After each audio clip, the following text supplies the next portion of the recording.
Hello, and welcome aboard to the special episode of the We Are Reading One Piece podcast. This podcast is normally dedicated to following the entire story of One Piece from beginning to end, as we focus on each volume. But this time we'll be covering the entirety of season 2 of the Netflix live-action One Piece series. We'll keep the first part of the discussion spoiler-free up to where the show has reached for new fans of the series. But as we go along, we'll open it up to a discussion for more general manga discussion as well. My name is Joel. I'll be your host. Joining me today, we have Sean. Hey, this is Sean. We have Evan. Evan here. And we have Cody. What's up? It's Cody. Yeah, so this is Very exciting much. because we have the full crew here.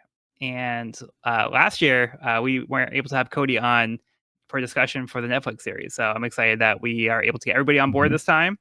And we can get our overall impressions for the live action series. I have thoughts. I hope so. Sorry, I have no thoughts. Otherwise, it'd be a very quiet episode. Yeah, so I figured, we'll start things off with just our general impression of the season and, what we thought. And then we can kind of get into more details as we go along. But Sean, since you have thoughts, do you want to let us know what your thoughts were for how you enjoyed the season? Yeah.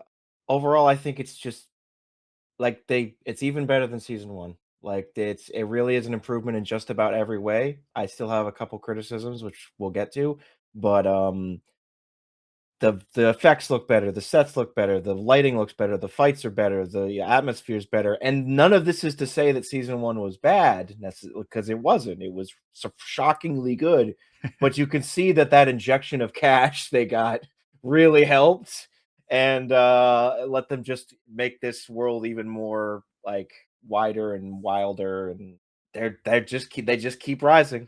Like it's better than season 1, I think, in every way, pretty much. Nice. Evan, how about you? What was your overall impression of the season? Yeah, I'm hyped. I had such a blast watching this season. I agree with everything Sean said. The casting, like season 1, season 2, just so good. I'm like really impressed with the casting choices that they've made. And like Sean said, like the production qualities through the roof. I think these sets looked amazing. These environments, the worlds that they're building look so good. The devil fruit abilities are believable and feel real. And just the attention to detail. I mean, I think the costuming, the set design is all been top tier. Awesome. Cody, what were your overall thoughts? Completely agree with all the points that we made so far, as far as production quality, as far as attention to detail.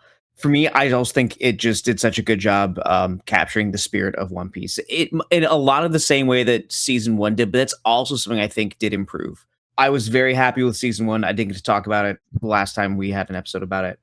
For me, the only thing with season 1 was I felt like sometimes it was very like, it felt kind of self-conscious every now and then, like, oh, are we gonna, is it gonna get accepted? Do we have to like pull it back a little bit? And I feel like for season 2, with the Grand Line being so weird, they really did commit to what a strange and sometimes ridiculous world this is. And I think it worked out for the best. And I'm really, really, really happy they leaned into it. And it was just a wild ride. Joel, you were there. I was freaking out at certain points. I was crying at certain points. It surpassed all my expectations for season 2. I was really happy. Awesome. Yeah, I mean, it's gonna sound like a broken record, but I agree with everything that's been said so far. But it's true. I think that it does feel like a level up from season 1. I would say season 1, I would probably give like a solid like 8 out of 10, but like, I would say this is at least a 9 out of 10 for me. And kind of to your point as well, where it feels like they leaned a little bit more into the silliness. Like they were kind of able to get audiences on board and then not feel like they have to like hold things back. They're like, okay, the audience is kind of getting a little bit familiar with this world of One Piece. Let's get wacky with it. And they committed to, the costuming, the character designs, like the hairstyles, like all that kind of goes into like the wackiness of the world of One Piece and how eccentric these characters are. And I love that they are sticking to that and letting it feel like the world of One Piece is coming to life.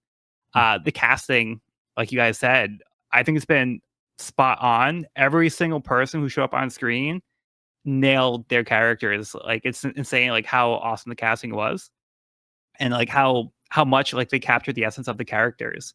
Every single person really put their all into it, and it shows. So I'm very pleasantly surprised with pretty much, the production, the casting, like the writing, like the way that they were able to streamline the story in a way that makes sense for this platform.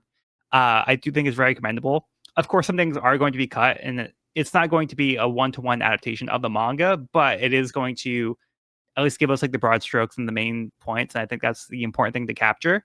There were some nice little things that they kind of threw in for future events that that fans of the series who are already familiar with are going to appreciate. And if you're not familiar with it for the source material, to see it first time through One Piece, there are things to look forward to that are kind of teased a little early here. And then again, like the effects were really cool. A lot of the devil fruits and like Smoker in particular had really cool effects. I feel like the smoke really looks so good with the way they use his powers, which is really impressive. Like how well that came out. All right, and did you guys have any particular episodes that stood out to you that you felt were maybe like your favorites, or was it all kind of even, or what do you guys think? I'd say the Loketown episode and the Little Garden were actually my favorites overall. There wasn't really there was no weak link episodes, but like I think they just I'm getting into it's not spoilers, but like more if we want to get more in depth, I'm itching at the bit to just like talk about this. But like, David Dasmalchian is Mr. 3. Oh my god. All these people all these characters like all like Dorian Broggie and like there's all these things and like and Chopper and Katie Seagal and like I can't wait. It's great. It's all great. It's all great. A couple quibbles, but we'll get to the quibbles. They're small quibbles. They're miniature quibbles.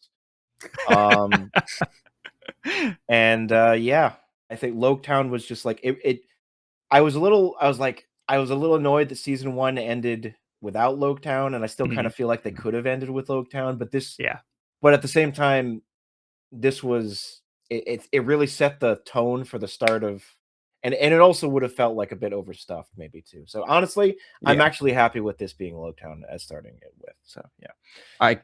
They included that little joke at the start of like, you thought we were going to skip Loketown. No, how could you skip Loketown? So much happens. Talk to the audience, Come on, how are we going to skip that? Yeah, I'm really glad they had Loketown at the start of this season. Again, like if they only had an 8-episode order, I feel like they wouldn't be able to fit it in. I'm glad they took their time with it. I think as a whole this season, like the pacing was really, really spot on in a way that certain parts of season 1 they just weren't able to, not because they weren't trying, but just because of what they had to put into 8 episodes. Orangetown. Orangetown. Baratier too. Baratier, yeah. Krieg just got like Krieg just like which I don't think Joel complained about too much. Krieg is oh well, actually, maybe he did. Krieg is one of his favorite villains, isn't he? We all know I love Krieg. You love Krieg. I like Krieg for what he did to showcase Sanji at the start of the story. And I was sad not to see it showcased in that way, but they did what they could with it, and I'm glad they kept what they did. But just over and I know I'm not answering Joel's question, but I think pacing wise, everything flowed so smoothly to the point that I think a lot of the time I was like, did they even cut anything? What are we missing here? And then it's like 20 minutes, be like, oh, I guess that thing, but only because I was trying to think of it. Like there was nothing that felt like nothing. Things were not there, but nothing felt missing. And I think I like Little Garden a lot for that exact reason. I think that's one of the ones where that really shone through. Chopper's flashback, that one, I think we'll get into it, but I think Mark Hamill may have given like one of the best performances in the series so far. He was an amazing hero look. Oh my god, I was crying the whole damn episode. Yeah. Can I just say how incredible it is that they got an incredible actor to play Hero Look named Mark Haralick? Yeah, it's just, crazy. It's like that was fate, destiny. He didn't have to audition. They just saw his name, like that guy. Like, just put him in. 2 letters out, and you are the character now. Like I don't know, like. He might actually be him in real life. He just had to change it so people wouldn't know. But yeah, I think that one, the Chopper flashback really, really, really hit me. And it's hard to think of a weak point. No, I was just really happy with Drum Island and Little Garden in particular. Yeah, I mean, I feel the same way. I think my personal standouts might be episode 5, where we wrap up Little Garden. and episode 7 where we get the Chopper flashback. Like every episode was amazing, but I think those two might be the standouts for me. But yeah, just the way that they were able to condense the stories and make the pacing not feel super rushed, because I was also kind of in the same boat because I'm just so eager to see more of the series. When they said that they were only going to Drum Island for season 2, it was disappointing because I expected to, hopefully see more. But if you're doing 8 episodes, I'm glad that they actually divide them the way that they did. The fact that they moved the barrel scene to the end of season 1 instead of putting it after Logtown, like that's kind of where the cap Mhm. should have been, I think, for season 1 anyway. They just kind of rearranged a little bit where Logtown just kind of came after that. But other than that, I feel like they were able to really give the story in each place time to tell a story and not feel like it's being rushed through. Whereas if they tried to do like one episode for like Little Guard, one episode for like Drum, maybe like 2 episodes for Drum, like it would have felt too rushed. So the fact that we were only going to Drum gave them more time to have like more space to make sure we like the story was being told a way that will feel satisfying. And in retrospect, it's a blessing that they did only go to this point because they were able to tell the story in this way. Joel, I like, did look at some numbers for how much they adapted in each season. I think season 1 they got through like the first what was Like it 99, 90 95 chapters, Okay. and it was 59 chapters for season 2, and it really shows. Okay. And it's that thing where I think, Alabasta is like a 63 chapter saga. Sorry, spoilers for people who are really starting. But I think it's just Well, I think it's pretty obvious we're going to Alabasta based on what But like I would be so sad if they tried to cram Alabasta in here too much, and we just didn't get to let that one breathe, particular. Yeah. Being what it is. And so that, and I've been thinking of like, okay, how far can the live action get for many reasons, like whether it's like actors' age or the way Netflix treats certain shows, but also this might be Netflix's cash cow now. So who even knows how that's going to go? But just for longevity reasons of like how far this story can go. And there's a part of me that's like, I wish they could just adapt everything for many reasons. Mhm. But honestly, I would be completely fine if they just took their time and didn't get through as much. I like the quality of this, the way that they treated season 2 and the level of care they gave to the story. I'd want to prioritize that over everything. Yeah, I agree. Like, if I had a choice between they get as far as possible, but it's overstuffed, versus they don't get as far as I'd like, but everything is handled with care, I'm going to pick that Yeah, 100%. I agree. That's Agreed. fair. Yeah. And Evan, did you have something? Well, actually, I was just having a thought that I probably could have looked up before the pod, but I'm wondering if any of you guys know, like, what Oda's control over, like, what's represented in the live action series, like, what role he's playing and being like, is he talking to the directors and being like, hey, like, this is end goal, and like, this is where the series is going. I And think so. do you think we're getting hints in the live action that we might not have gotten throughout the series, or maybe things are like slightly heavier handed in the live action than we get, in the manga or anime?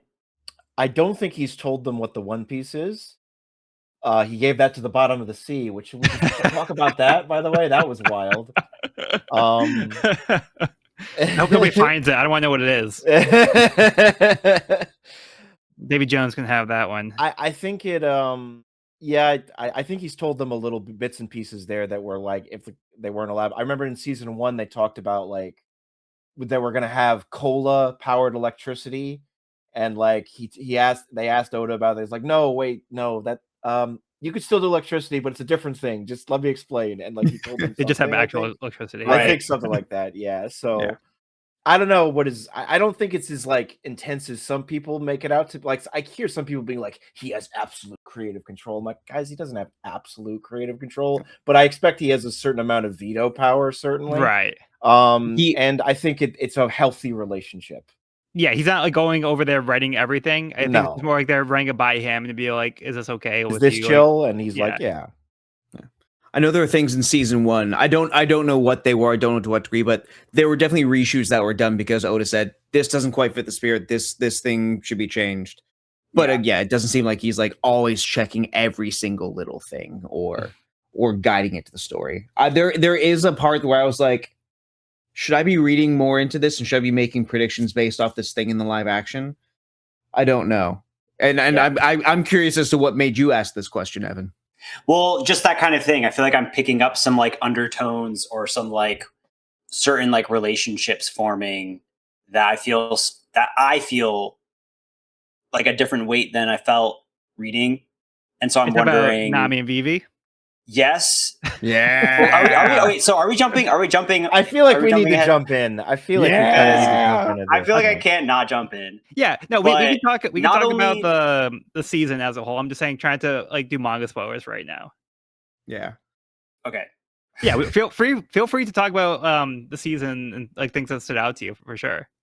Oh, I guess just while we're talking about this, I mean, you shipped Vivi and Nami. I definitely felt some of that in the live action. But what I really felt in the live action is Sanji and Nami. Oh, okay. And I feel like I'm shipping Sanji and Nami end of One Piece. They're together. Okay. I don't know if that's a hot take or if that's what everyone else is thinking, but I definitely see that in the live action more than I felt in the manga so far. Yeah, I don't know. What do you guys think of that? So what it comes down to is I don't think they're gonna do that. Like I don't think they're actually gonna go for like an actual romantic. Like I don't think that's gonna happen. But I think it's inevitable when actors have chemistry on screen that there's certain things they're gonna roll with more or like seem more accurate. And also, I'm just gonna say it: Sanji in live action is better than Sanji in the manga for me. Yeah, I think it's hard. 150%. He's just the way Taz Skylar plays him. It's like I could see why you'd ship him and Nami in the live action. Oh yeah, there's no universe in which you ship them in the manga, but like, Right. but like, I don't know. It's just like it's giving me like it's like Hinata in Naruto, but Hinata instead of being bashful, it's like the opposite. But it's still the same thing. It's like that character who's always there and always cares, and then at the end of the series, there's a realization that like, oh, this person's been here for me the whole time, and then the dynamic changes. Yeah, Cody, you have any thoughts on that? I can't see Oda clearing like romance between the Straw Hats. Just like for like if we talk about the veto power. I mean, I see moments where like but also it's Sanji's chivalry. Like that is a core aspect of his character. And like Sean was saying, live action Sanji doesn't suffer from some of the flaws that canon Sanji does. So the chivalry is just going to shine through more often. And there is like the whole joke in episode 1 where Usopp's trying to like stop them from going to Lockdown. He's like, "Oh, Sanji, you and your charm, your good looks, and blah blah blah." And that's Your chiseled jawline. yeah, your ocean eyes.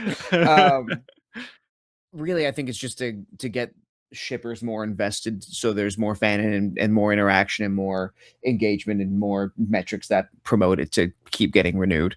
I think that may be part of like why the fan service ship bait is in there. Yeah, I guess. I mean, I was thinking more about the Nami Vivi of it all when I was thinking about shipping. But I see what you're saying, Evan, is with like the Sanji Nami.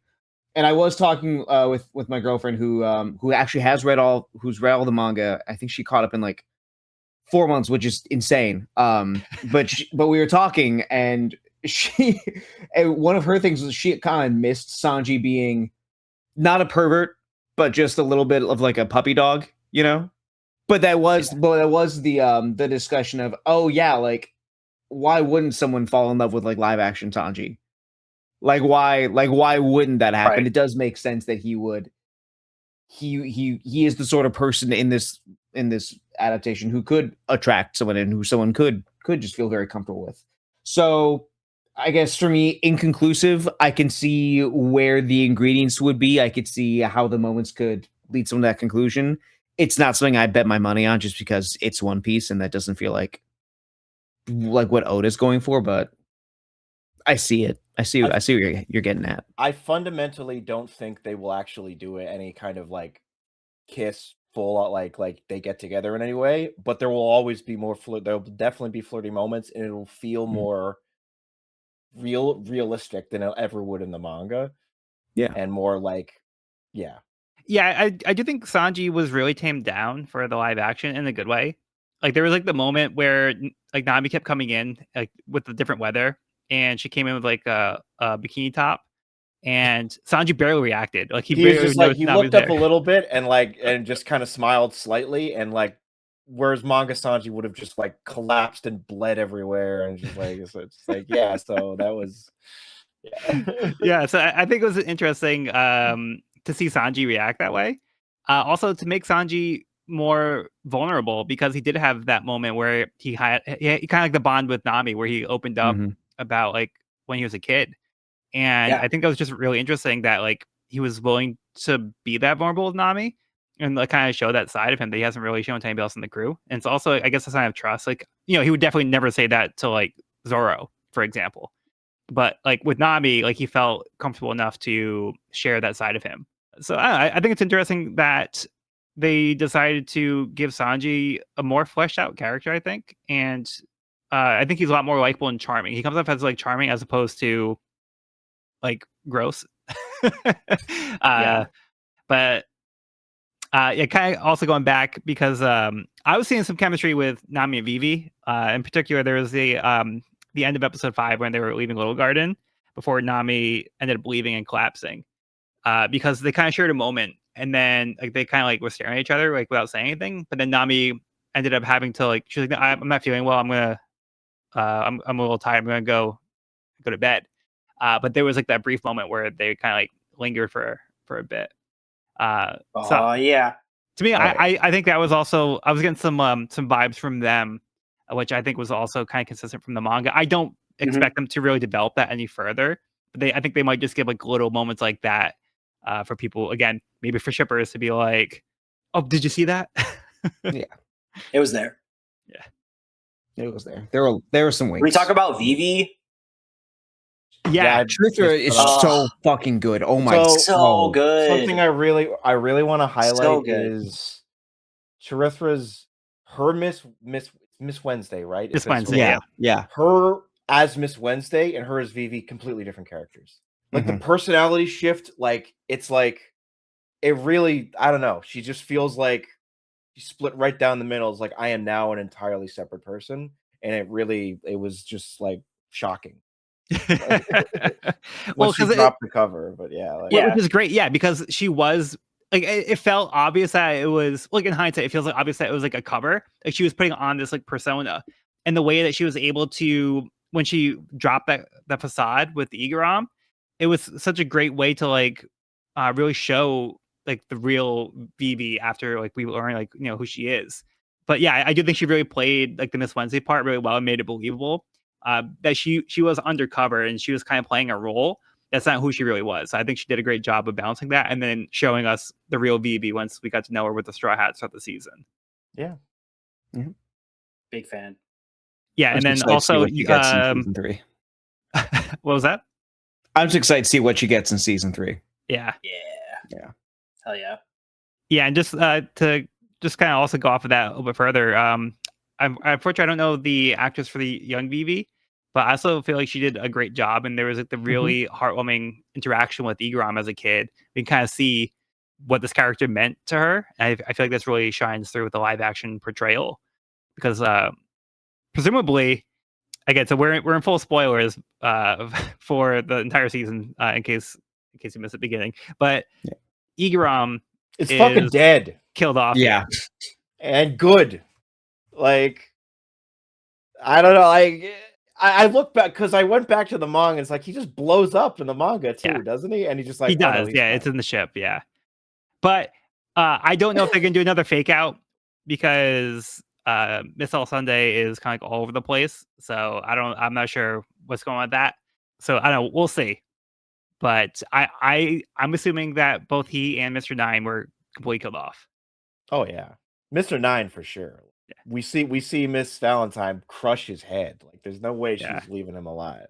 So unfortunately, his son will never actually be His a son character. will never exist in the live action. But he also never existed in the anime, I guess, because they never did the cover story. So There you go. But yeah. I'm okay You with see what that was- angle though. Like if the live action is a little more It's gonna be final, it already is, yeah. then yeah, I'm like okay with that. Like I think, I know it's we're a not complaint, but doing. it's definitely an observation we've made throughout the month. I know we're not doing future spoilers yet, but we know certain other characters. There's a certain character. Let's just say there's a certain character that we're all waiting for. One of my favorite characters. I know that the script coordinator on the show shares our mutual opinion on the matter. I think we're going to be very happy. Yeah. Yeah. Well, getting on Mr. Nine for a second. He's one of those moments where I like found myself like there are like certain times when I'm watching an adaptation where like I get a little anxious because I sort of see it something diverging. Like, oh, am I going to get like this aspect of it even if it doesn't happen the same way? And for me, I was like, am I going to get like some humanity to Mr. Nine? Because one of my favorite parts of Whiskey Peak is Mr. Nine. I'm like, no, I'm like, I don't know what the fuck is going on Wednesday, but you're my partner. I want you to get to safety. Yeah. And for a second, I was worried that, he is just going to be the final boss for Zoro. But I was so wrong and so happy to be wrong when he got that final monologue with Mr. Five and Miss Valentine. Impeccably done, too. Like, just everything in his eyes during that monologue. Top tier. His whole performance was amazing. Yeah. God. Daniel Lasker. Like, he does not need... He does not need material for his reel, but like if there's anything to put in there, that is the fucking play. And I was just so happy that like that we did get that humanity from him. They're doing so much to encompass the characters in such brief amounts of time. That just makes it all the more impressive. Yeah. That I would not, in ways that I would not expect, even from a good adaptation. And that's what's making it a great one. So true. Agreed. Kind of going by episode. So episode 1, we have Logtown. What do you guys think overall for how Logtown was portrayed and the decisions they made? We are introduced to this character, Bartolomeo. If you're following the anime or the manga, the character does not appear in this arc, and he does not have a relevant role here. So he's very present in this episode. What do you guys think of this decision? So again, this comes. Does Evan? Have you guys reached a part where Bartolomeo actually shows up? Does Evan know about? Yeah, we're about to wrap up Dressrosa. Okay, cool. Yeah, we're at the very end of the arc. Yeah, so we're gonna go to manga spoilers at this point because I think it's gonna be difficult to discuss. Thank you, please. So yeah, we'll do manga. I'm like I don't know what I can talk to. Up to Dressrosa. Yeah. I think it's phenomenal. I think it's great because he was there. Canonically, he's there, and this just it enhances his like fanboyness of Luffy because he saw it in person, literally like right there. He walked him through. He's like, I'm gonna con this kid. Wait, this kid's like legit. He really believes. Oh my god, he's so chill. I love this guy. Like, it was great. I love it. Evan, since you're more familiar with Bartolomeo recently, how did you like seeing him in live action with this appearance? I agree with what Sean said. It's so cool. We get like some backstory here where we do see like that inspiration, like that first spark of like fandom. So it is cool to kind of see the origins of that and kind of like their first meeting. And yeah, I thought that was a nice touch, and it will be, a great payoff later on down the series. All right, cool. Cody, did you have anything else to add to that? I like the fact that we're getting like just a degree of contrast between like what we know of Barto from the manga and what we get in Logtown. It's cool that he's got room to grow. For a second, I was still like, okay, yeah, there's like the canon aspect of it of like, why is he here? Okay, because he was here in the manga. But I was like, what does he do to serve like the story of Logtown when we already like cramming so much into an episode? And like, it didn't really click to me until the end of the episode that like Logtown is all about people inspiring each other. The fact that it is Roger inspiring Luffy and Smoker has the whole thing about the pirates inspiring each other. And it's just great to see Luffy get to inspire someone firsthand instead of just in a backdoor fashion at this point in the story. And for me, that made Barto's presence super, super worthwhile. And Barto's just always fun. He was just as fun in the live action too. And I as much as I'm okay with going slow, I do hope we get to see him again. Yeah. It's a great point. It fits really well into like the legacy theme of the episode. That's it. Those are the Yeah. words I was looking for. Thank you. Yeah, see, I love that they put Bartolomeo here. I just don't love that they gave him such a big role and big presence, and the fact that he meets Luffy in particular, because I feel like it almost takes away from the mystique because he's met his hero already and now he knows Luffy. Whereas I like how in Dressrosa, it's almost like he's idolized this person he's never met before, and it's like I just want to like idolize this guy. He's almost like a mythological figure to him, but the fact that he meets Luffy this early and that's what directly inspires him, I feel like takes away a little bit of that kind of like that fandom, because like usually fandom is kind of like you're not really directly interacting with the people that you're a fan of. So I don't know, to me, like that's my only real criticism of that. Otherwise, I do love that they decided to put him in, but I would have liked him to just be more like a small cameo if we saw him, or a reaction shot seeing him react to like the lightning bolt hitting like Buggy when like he's on like the scaffold. But overall, it's still fun what they did with him. So I'm not going to complain too much.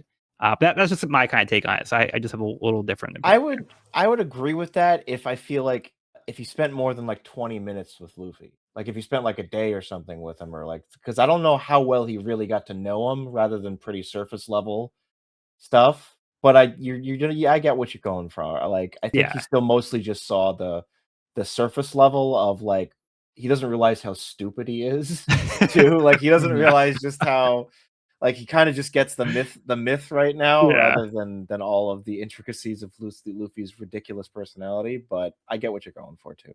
Yeah. I do think The it could be character design kind of, was. Oh no, go ahead. I do feel like it was just short enough of an interaction where Luffy could totally forget who this guy was if he sees him again. Right. Yeah. And it could be pretty funny. So yeah, I see where you're coming from. It's not enough for me to. It's not severe enough for me to be worried about it personally. Right. Yeah, It's true though. But like knowing Luffy, he'll probably be like, "Oh, you're that guy from that time." Like he probably won't remember his name, but like I feel like Luffy's pretty good at remembering people. Yeah. He actually remembered Alvida, which I was. You remembered Alvida. He did not. He did not. But when that was weird. But it led to the great joke of Buggy being like, "You remember her, but you don't remember my name." So like it was worth it for me. What do you call it, like Boogie or something? Bunny. Bunny. I call him Bunny. Bunny. Yeah, what'd you guys think of the Buggy interactions with him, like doing like the lawyer scene and stuff? I mean, it's just Jeff Ward just absolutely killing it as usual, Yes. and like getting to just. I mean, it's phenomenal. Like, God, I would. I know I said like take their time as much as possible, but there is a nirvana in this world. There is an absolute peace and joy that I would experience in this lifetime from seeing David Dastmalchian and Buggy and Luffy and Impel Down doing the live action version of it. Seeing even David Dastmalchian and Jeff Ward bounce off each other would be so fucking funny. There's some amazing potential there. Yeah. We just need to keep filming the seasons back to back. I swear. Come on, just We do just have it. to- let's get to Can't stop, won't fucking stop. Marineford season 8. We're good. It's fine. It's fine. Yeah, I do think the fact that they were able to do Logtown as the start of the season also kind of makes it as a way to like bring back Buggy and Alvida to kind of be like, hey, remember these people from last season? They were kind of like a presence from last season, so it's kind of nice to like reintroduce them back after that time. So that's also kind of where it's all nice because we're able to get them into the season as well. Otherwise, they would have been not present at all. So it's nice to have that little balance here too. I feel similarly about Garp, Kobe, and Homepo. Okay. It was a nice like, okay, here these people. Here's our insight into the world of the Marines. They're a nice transition to Smoker and Tashigi. They're a nice connection between them, and that's as much as we need. Yeah. When I saw that they were all coming back, I was like, okay, that's cool. I don't. Because it's just one of those things where like they had a bigger role in season 1. I was like, are they going to keep having them show up? And I was wondering, like, are they going to try and consolidate the cast? Like, they're not going to. I was going to take away from other people, but no, it worked out. It was just a nice handing off the torch, a nice establishment of the conflict with Baroque Works. Yeah, and it was all we needed, and there was no more of them. Love them all as actors. Love their performances. That was all I needed from them for season 2. Yeah. Yeah, I would not have appreciated it worked in season 1 where we learn more about Kobe and Helmep, but it's like I don't need half the remaining episodes dedicated to Kobe and Helmeppo's training antics. Like it's just like, no, I'm sorry guys, but we'll I get want there. I do I think want that to kind of be missing them by the time we get to Water 7 and Enies Lobby. Yeah. Right. Yeah. But I'm also wondering if like they're trying to keep them relevant because I feel like Kobe Oh yeah. is one of those characters who is going to be playing a really big role. Like again, talking like end game, like way down the line, I think like Kobe's going to be a big important character, and seeing him like more present in the live action versus the manga was again like kind of what I was saying before. Like, is that sort of like hinting at the importance of this character in the series? Yeah. We'll see. I think it is Time will to a tell. degree, yeah. Yeah. Yeah, and since we're speaking about Marines, we have Smoker, Smoker. Callum Kerr, perfect. Perfect. Amazing. Perfect. We also got the scene that we're all hoping for. Ice cream The pants. ice cream. We Ice got cream it. pants. I'm so happy that they included that scene. So good. So good. And I love the extra line they added, like, what are y'all waiting around for ice cream too? Get Yeah, it that was going. great. Yeah. So we see like he's sweet to the kid, and then he's tough on But the he's Marines, tough on his Yeah. coworkers, yeah, which is exactly how he should be. Yeah. So perfect. Everything I want from Smoker. Yeah, and then again, like the way that they portrayed the devil fruit powers, I think looks so good. And then like So the way good. that like they showed him like getting like hit in the face and everything, and like the way that like it just kind of like weaved like Goofy's punches like through the smoke. I think it looked amazing. It really captured that feeling of East Blue Lokias of just being like, how the fuck am I supposed to deal with this? Like, and Totally. the answer is you can't right Yeah. now. There is nothing you can do. Like, And it also gives me hope for when we get Crocodile. Crocodile and Matt Owens. He's a huge Skypiea fan, so that's an L too or something. Okay, So that'd be cool. we'll see. But yeah, it was gorgeously shot, gorgeously rendered. Yeah. With Smoker too, I think I think I mentioned this to you, Joel, when we were watching it, but like he was the first point this season. I'm like, oh, this is like what you need in order to act in One Piece well. Just like the way he's chomping on the cigars, the way he's like, just the way he's existing in the world. Like, there's just so many like just ridiculous things about Smoker's like outfit or props. Just like the double cigar, the walking around with just the jacket. There's something just still so ridiculous about this guy. The whole bandolier of cigars. Yeah. And like he doesn't compensate for it. He doesn't act around it. He's just very much integrating the ridiculousness of it into who he is, and that's what makes him badass. Yeah. That's what makes him such a cool smoker. It's remarkable the fact that he was able to do that. And I like the line when Carp asks him like how many did you go through those in a week?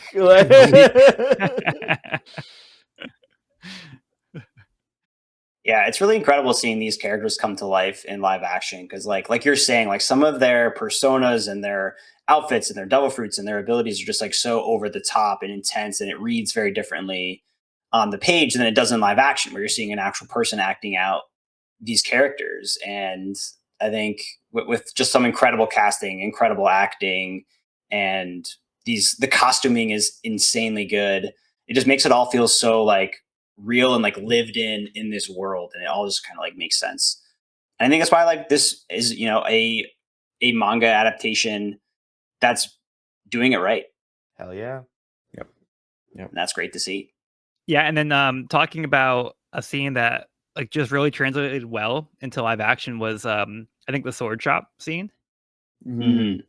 Where which I read was almost going to be cut, but McKenna fought for it to stay in, which is the correct move. Like it's great. Yes. That's one of the most iconic scenes from Thank God. Yeah. Yeah.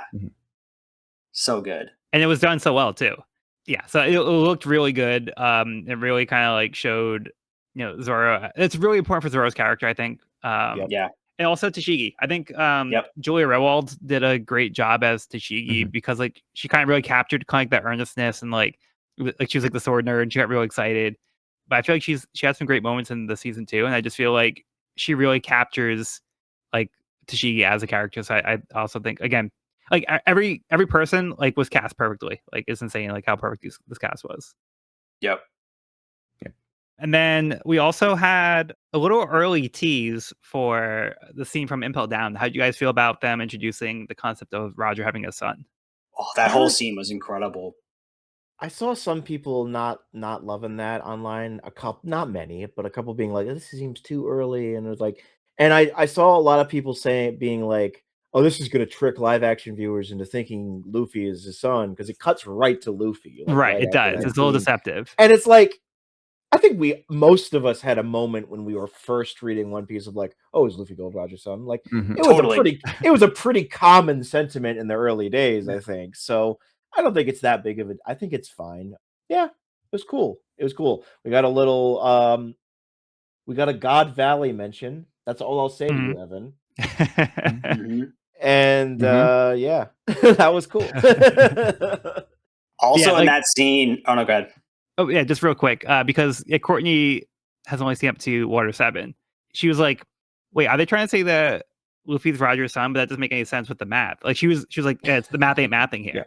Yep. So she knows that really can't be the case, but she doesn't know exactly what it's teasing. I do think they probably want audiences to not really think about it too much and maybe assume it's Luffy, but I don't know what introducing this early is going to really bring to audiences who aren't familiar with the source material. So it does seem like a little odd to bring it in. It was kind of hype, but like at the same time, it's like it's a little confusing, and it makes it hard to track if like you're like a live action only watcher. I think.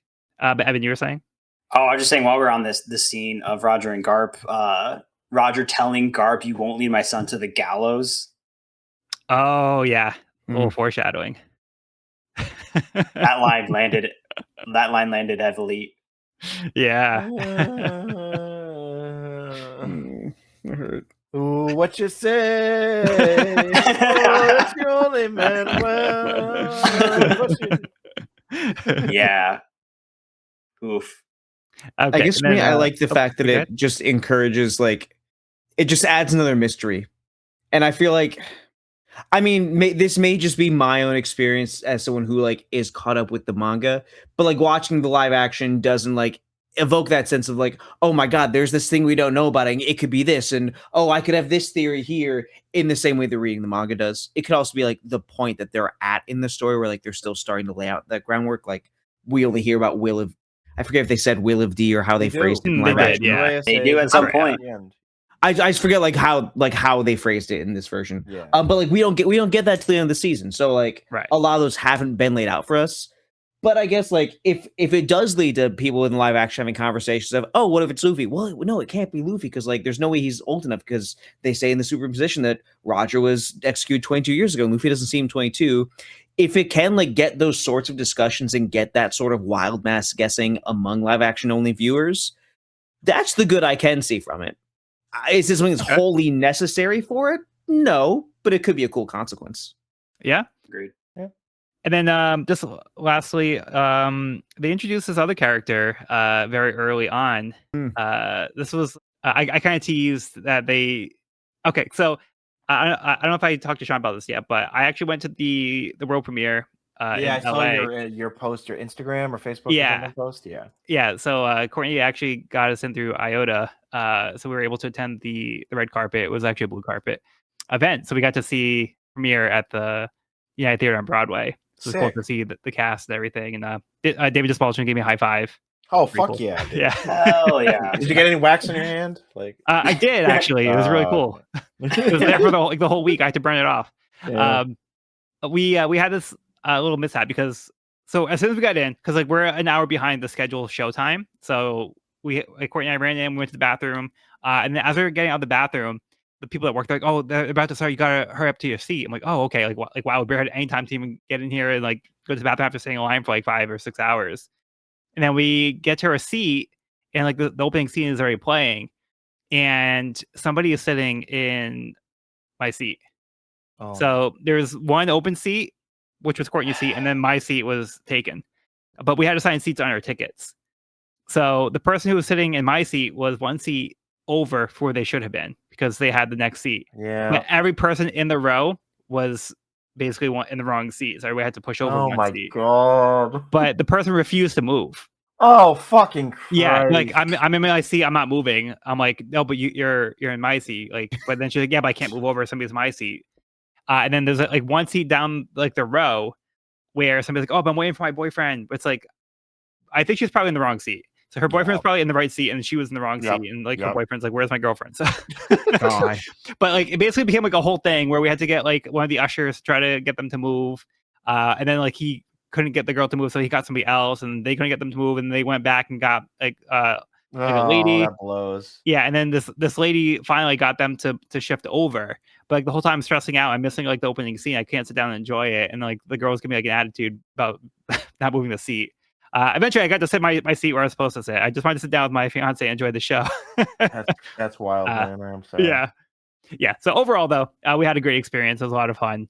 But it was just that was the only the downside.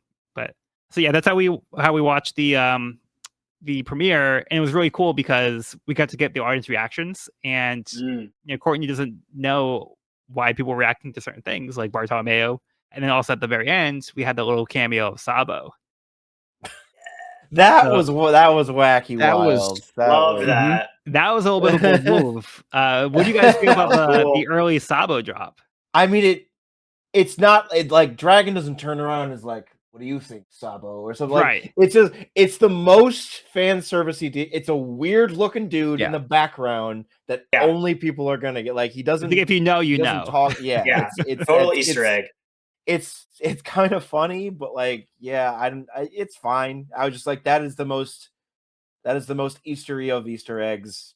There you go. We got to have one of those. They didn't milk it. They didn't have him. I'm glad he wasn't in focus. I'm glad we didn't get like a clear shot of him. It was just, there he is. Yeah. Okay. Bye. Loved it.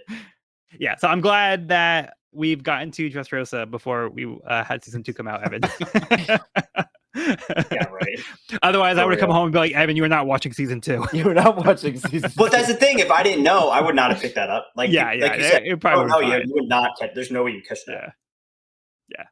All right. We have cool reveals in the first episode. At the very top of the episode, we get the sneak peek at Miss All Sunday. But they're silhouetted by the glare of the sun. I was like blown away by how that detail landed and looked on screen. I feel like that's such an Oda move for like the sun glare making the silhouette and blocking out a character. We do eventually get the reveal, but I thought it was just such a nice touch that felt straight from the manga. And then of course we get Robin. Yep. Do we get Robin in the first episode? Yeah. Yeah, she's the opening scene. So they actually gave her the opening scene. A little bit. They do the soft reveal and then a full reveal for the show, which Joel mostly missed. It sounds like. Like I saw some of the assassination going on like in the hallway. Like I was kind of looking over. I'm like, what's going on?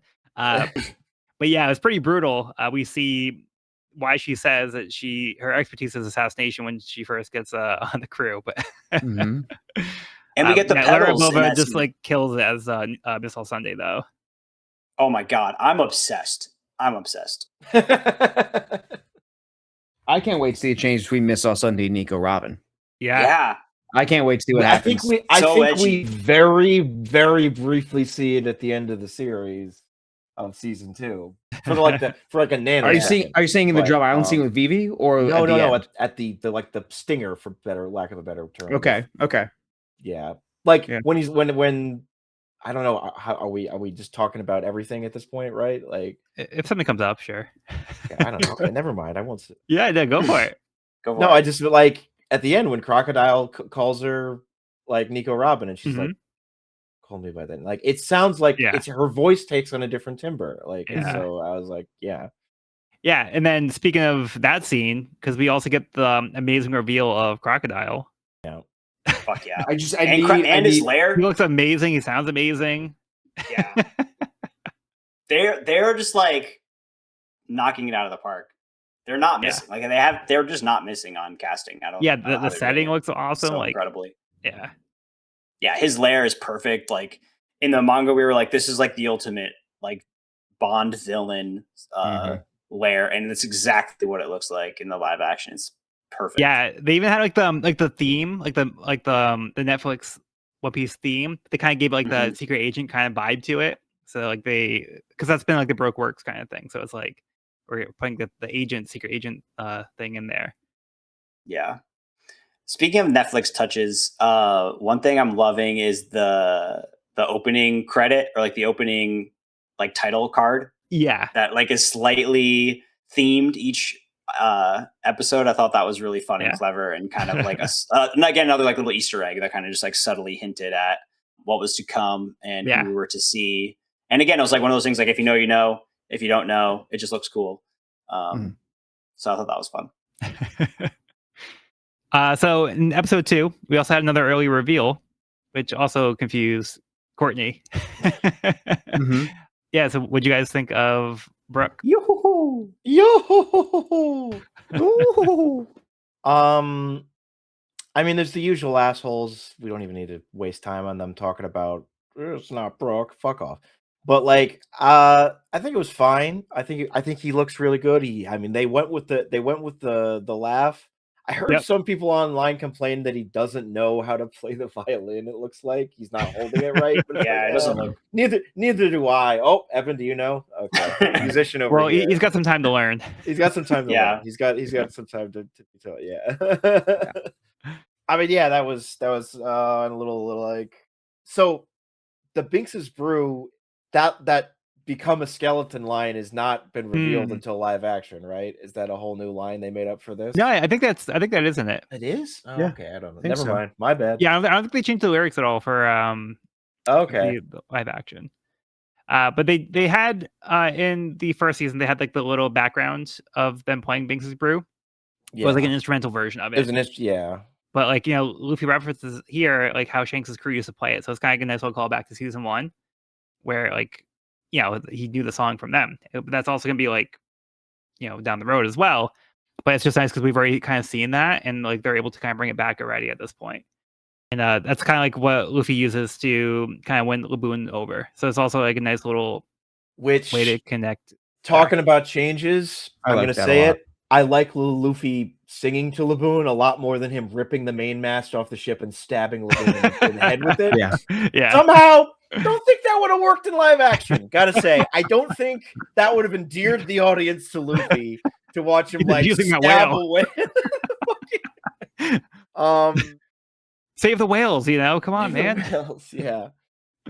I will say, minuscule quibble, we didn't get the stare down Crocus scene between Sanji and Crocus. Yeah. And I just think they could have done that. And I understand that there was changes to it because Sanji gets, and Crocus is not in Laboon. That's the whole big change. Yeah. And I think also is fine to like, Laboon isn't a goddamn like mechanical monstrosity inside it holding an entire ecosystem. Like it's just like, no, Crocus lives outside on the lighthouse in the thing. It's like that's fine. That's fine. They did have like little lines referencing to it. It was like a cute little it's nod. like, it's like if you want to like live in there, it's actually kind of cozy. Like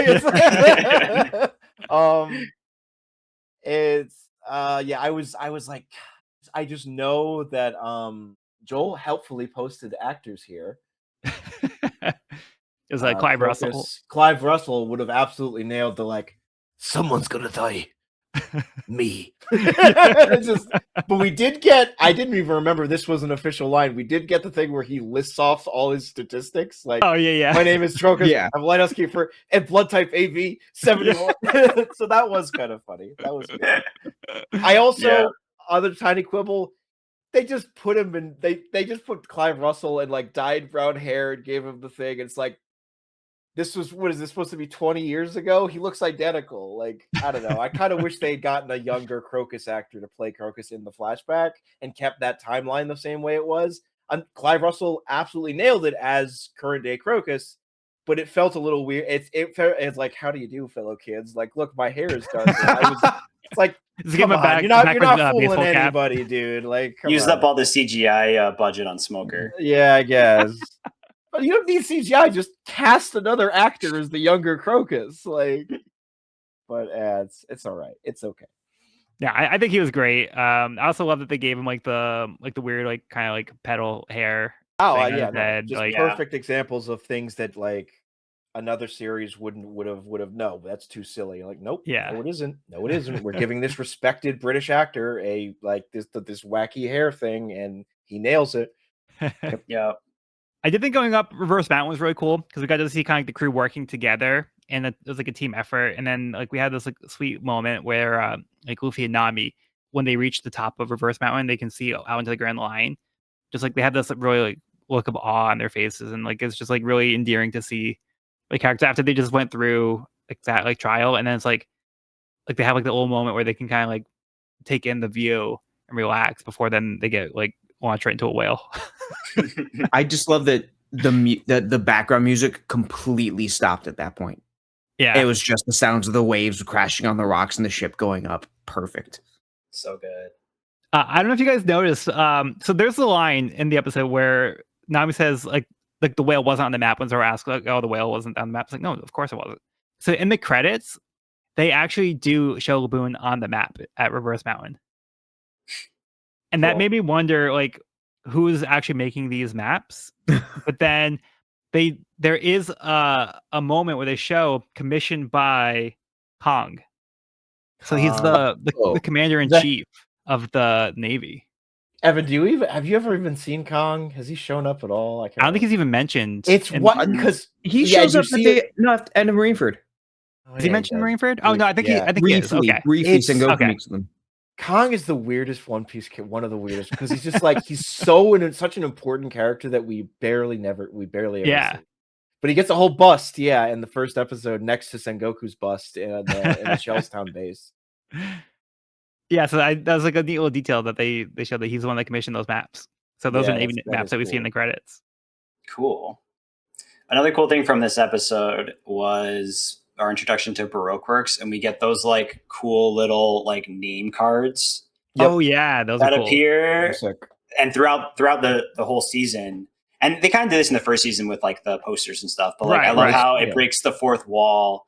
And even when it cuts away, like it's still in the scene and sometimes gets like knocked away or cut in half or something. Yeah. And it was I thought that was so clever how they did that. Yeah, I love that. It felt very like Oda breaking the fourth wall kind of vibe. Yeah, and that was a smart way to also give Baroque Works something like that because they don't have like bounty posters. They're not pirates, they're not like traditional. Right. So it was a cool way to like still keep that like wanted poster idea of like here's a cool character introduction. Yeah, but that was neat. Yeah, really clever. How did we feel about Smoker's little subplot of him going to the comm center and like them fighting Miss Thursday? Yeah, Mr. Thursday and Mr. 11. I think Miss Thursday was a little one note, just like I make baseball jokes. It's like okay, all right, whatever. But that's the interesting thing is I feel like I don't think there's any source material for Miss Thursday at all. We know she existed, I think, and we know Smoker took her down, but we know nothing about her. So they made her up out of whole cloth. Maybe they asked Oda, like, "Hey, what's?" They did. And he was like, "Oh, she's a big baseball fan." That's great. Oda released a drawing, and I was looking at it a bit today. I have to find a source on this. Because I'm not sure if it's a fan pausing it or Oda saying it, but like there's a lot of word about her being Mr. Four's sister. Okay. Oh yeah, I'm seeing Oda's official design for Miss Thursday. Yeah. Jesus Christ. I'm cool. I'm cool with it for that reason. I like that. The drawing's great. The drawing is something. You want to talk about One Piece and being ridiculous? It's yeah. She's got a baseball. That's funny. Okay, so this is the drawing that Oda provided for the Netflix team, I guess. Yes. So he created this design specifically for the show. Yes, that's pretty cool, actually. Also, people saying her name should be. People saying her real name should be Ruth, since Mr. Four's real name is Babe. That's funny. As far as the subplot itself goes, I was fine with it. Yeah, I just one of the disadvantages of they needed something if we wanted like them to stay in our minds before season 3. So I'm glad they gave them something. Part of me does kind of wish it could have like been a bit more spread out the way that the Kobe Helmeppo stuff was in season 1, but it would have cut into what was a very well paced season. So I'm fine with it not being. Well, it was cool because like I didn't know exactly where they're going with it at first. I'm like, what's this? So for me, it was like I don't know what's happening because normally I'm used to like things knowing what's going to happen. But then like when I saw Mr. 11, it clicked. Like, oh, okay, this makes complete sense. Like this is how they found Mr. 11 and got the intel. Yeah. But it does give Tashigi a little bit of a W here. So we get to see Tashigi actually have a fight, and she's able to defeat Mr. 11. And she's able to collect a sword. So it kind of gives us more Tashigi development and infuses to the character that we've been established. So for me, that works, and I think it's cool to also give us Mr. 11. This is more development that she's gotten in the manga, I would argue. Yeah, so I mean, it's nice that we got this moment, so I'll take it. And I thought it was cool. But yeah, it was also fun because it was something new for me, who's experienced so much of One Piece, to like actually have something new that like I wasn't expecting in this portrayal. So so cool. I did want to go back real quick for episode 2.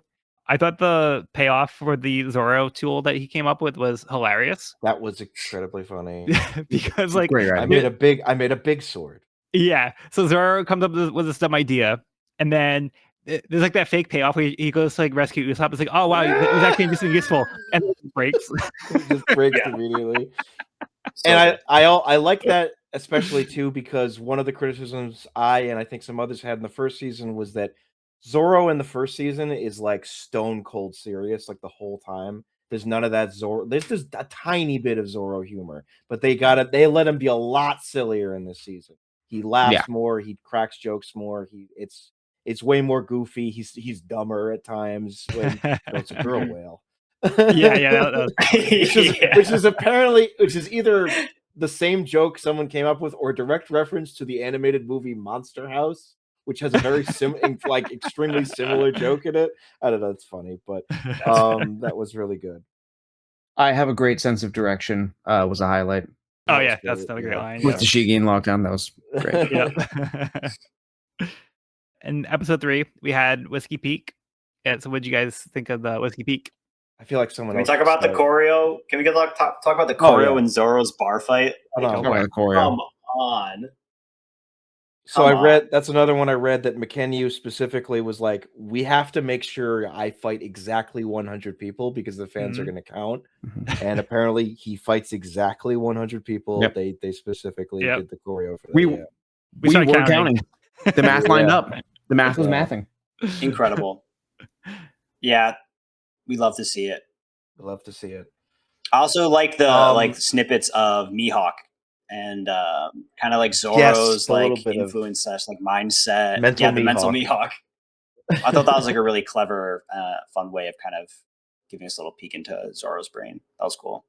Yeah, it's also another way to bring back one of the actors that we had from season 1. But Stephen John Ward apparently said in pre-release of the season was like, oh, they didn't invite me back, so he's a fucking liar. Amazing. He's like, oh, that was for next season. Oh, my bad. Oh, my bad. I know. I'm not a fan of hallucination like interactions in general in media. It's like a trope I just don't enjoy. But it does kind of work for me here. How like Zoro's kind of like in his head. He's still recovering over the defeat. So I do like how Zoro's kind of like trying to overcome that. And now he's got 3 swords. He's able to try to like get back to like moving forward. And Luffy had that little pep talk with him too to try to like, tell him like, hey, like you lost, but like you got this. Like just keep going, dude. I lost wrong people. Sorry, I keep go for it. I feel like I'm constantly about to interrupt people all the time here, but like it didn't overstay its welcome. It like if they had kept doing that like each episode, I would have gotten sick of Mental Mihawk. Just one episode. It's like Zoro gets over it, he moves forward, he's like, I'm gonna get my groove back. Go away, Mental Mihawk. And it worked for that episode, and they didn't milk it too much. Right. We get the good sword line. Yeah. That sent me. That was great.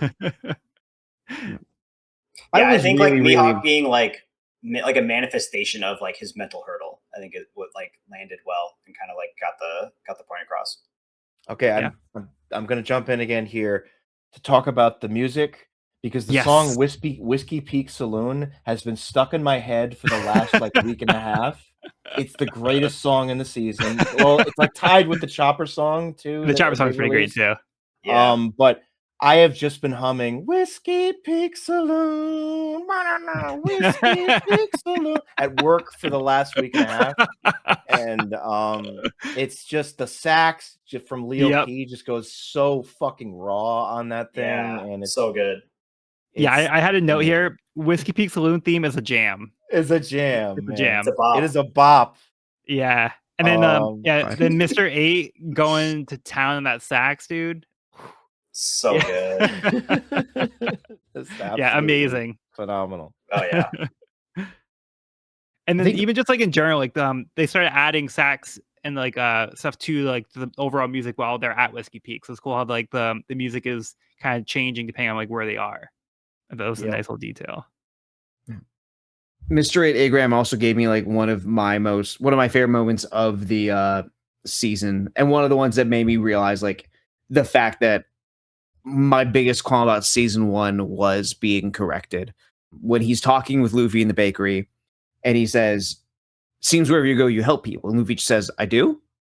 Yeah. Because for me, like the only line that I just like genuinely disliked in season 1 was, "I'm a different kind of pirate."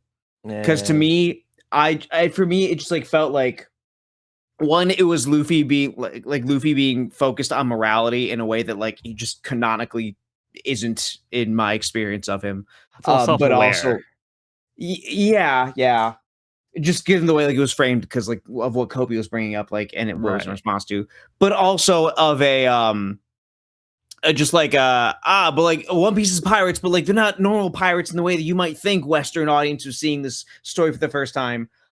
And to me, it just, that line just, there was a sense of ease, and there was a sense of, oh yeah, I do things without realizing it, and I just am the person that I am. That just felt very indicative of like the direction the show was going in. That I was over the moon when that little interaction happened. And it was also just another good showcase of how well Luffy places his trust in people, and like that emotional sense that he has. I'm really glad we got to get like another little showcasing of that in Whiskey Peak. Yeah. Two of them. I mean, we start to kind of see the seeds of nice. that, where he's like interrogating Miss Wednesday, and like he feels like there's something like about her where he's like, I kind of trust you. So we start to get that a little early here. So he's like trusting his gut. That's been kind of an ongoing thing here. And then I also love that they also kind of lean into the goofiness of Igaram with like the voice training things, and then also just like the fact that he had the machine gun hair. Like they went Yes. for it. So They went again, for it. kind of lean into the goofiness of these characters, and I love that they did that. Love it. What's the ice cream car in the manga? I haven't gone back and reread Wikipedia. No. What? So I love the ice cream car. Why the fuck not? There was a video of a review I was watching of like Chekhov's ice cream car. And it was just like, yes, Chekhov's ice cream car. It was great. Yeah. That's funny. And it was just like a small moment. I'm sorry, go ahead, Sean. I like Nami getting her moment of being the first one to discover really just how what Whiskey Peak really was, of like taking out the grave digger, and then you get that wide shot of all the graves on the thing. And yeah, anytime Nami gets to do something, I'm happy in the show because reasons. And her fight with Miss Wednesday in Laboon too was also great. So Whiskey Peak Saloon, baby. I like when Sanji's bartending, and then Zoro's like, "Hey, beer," and Sanji just straight up ignores him. Straight up ignores. So he's like, "All right, I'll just get my own." He just reaches on the counter. There is a criticism I did see in this bar scene. Okay, and I'm like, it's a weird one because it's like a live action only criticism.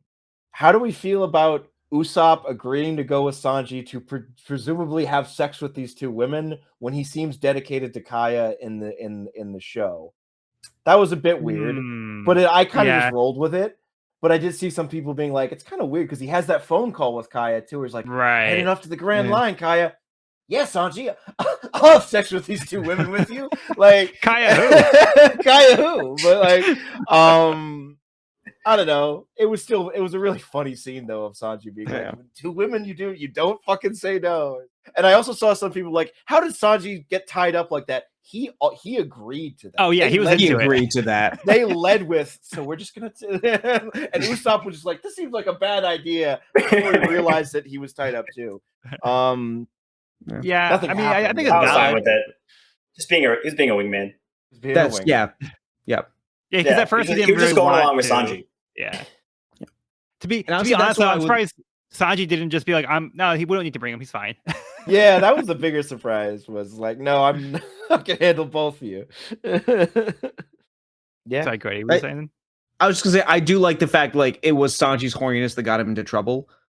Like that's the way I want it to manifest. Just Yeah. it fucking things up for him, or just him being like again like kind of puppy doggish, and like just getting a little bit of that was really nice. Yeah, and like part of like Whiskey Peak is to try like target their vices, and that's kind of Mhm. like they Mhm. lean into it. So I like that. Yep. And then Is that- we go into. I'm sorry. Go ahead. No, go ahead. No, you go ahead. I was just gonna kind of move along to Little Garden. Start talk about. I was gonna next say, one. didn't we get a quick visit from Robin at the end of this one? At the end of this episode? It kind of Yeah. leads into episode 4 the start of episode 4. Yeah, or something. Got it. Yeah. because Yeah. they kind of moved like that moment from like Whiskey Peak to here, which I was hoping to see Bunchi, but then she just kind of disappears off to the side with no explanation. I'm assuming that that's what happened, but yeah, she's a devil fruit user, so she can't swim. They just never Yeah. explained it or addressed it. They just kind of like had her Just like, disappear. okay. She died. I'm up for the Okay. mystery. Odd choice. You gotta save Oh, on the she's not- CGI where you can. Sorry, one last thing about Whiskey Peak was just during the Zoro fight. I just loved the way they used like the ropes and just the like in that regard. environment. Like, it was swashbuckling. It felt very piratey in a way that you don't normally get to see with One Piece. And it was really neat that they threw that in there. Yeah, that was my last like the thing. leveling. Yeah, that was great. Yeah. That was great. How did you guys feel about the fact there was just like randomly a drawbridge in the middle of the bar?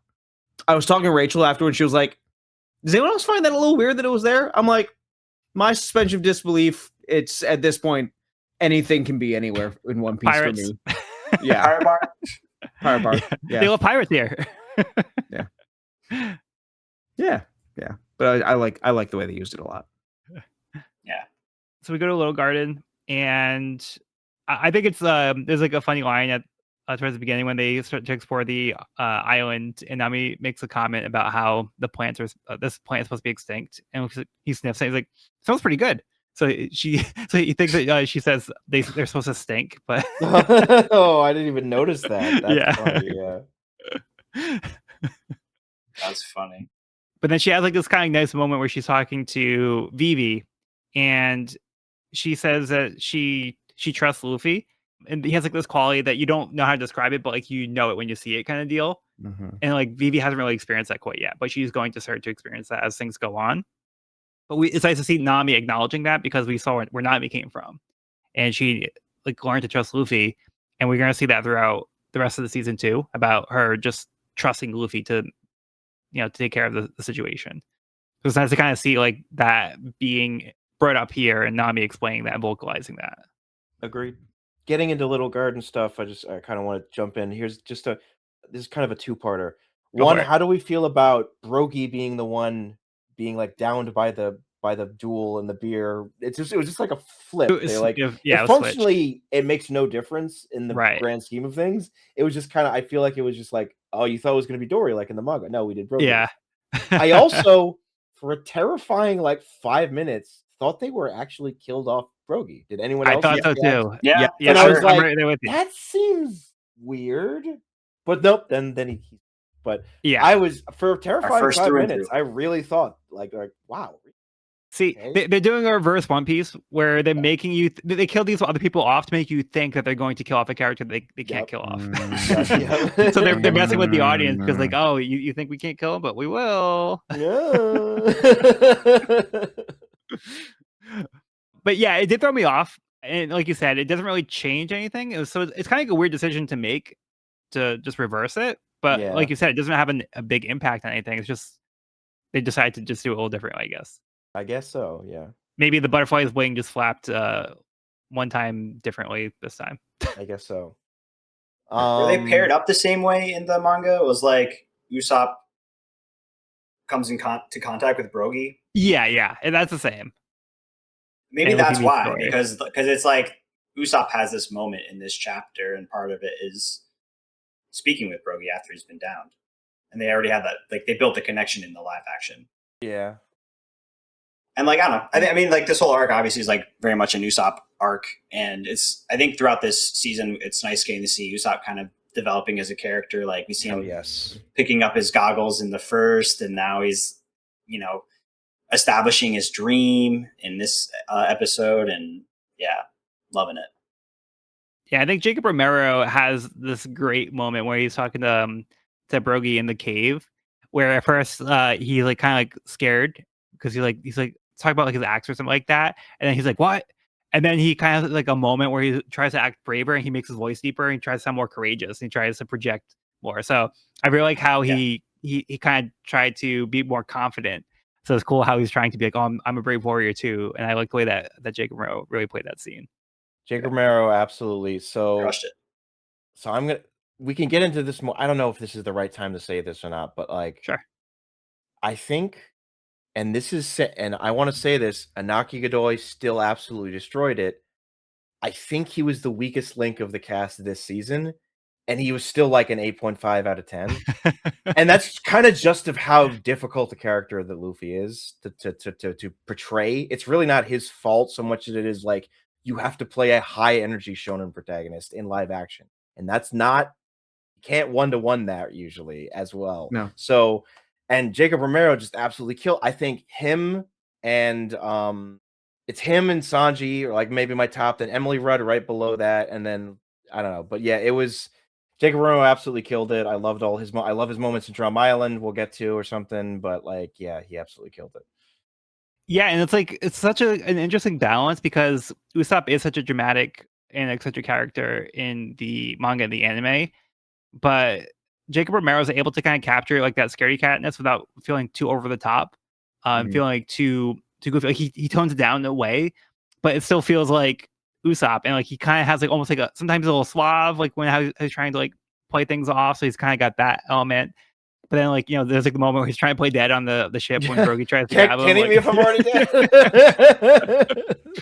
So he does such a great job of balancing like Usopp and making him feel like an authentic character and not like over the top like a caricature of like Usopp, you know, like whereas like Inaki and like Luffy has to be like always over the high top energy. And, yeah. So like he can't really tone down the Luffy because that's who Luffy is. Maybe like a little bit, but like he at the same time he still has to be like over energetic and yelling and like that's just like quality of Luffy. And like I feel like you don't need to tone out Luffy. Like I feel like he works in the live action as that.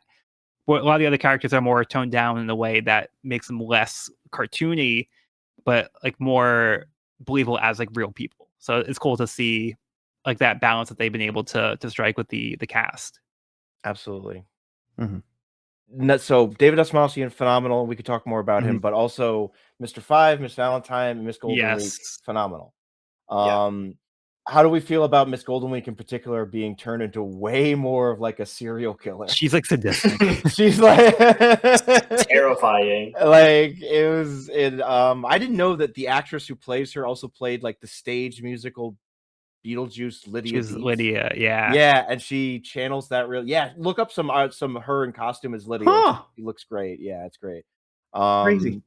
Yeah, Sophia and Caruso. Sophia and Caruso, she absolutely nails it. And like just my dolly, I want my dolly. It's like Jesus Christ. I love when she threatens Mr. Three. He's like, okay, yeah. Like, I'm not fucking around with you. Okay, never mind. Yep. Yeah, what'd you guys think of the portrayal of Miss Golden Week? Horrifying in the best way. I liked it. It was a cool conflict for Luffy to have. I kind of liked it better than just like the randomness of colors trap in Little Garden.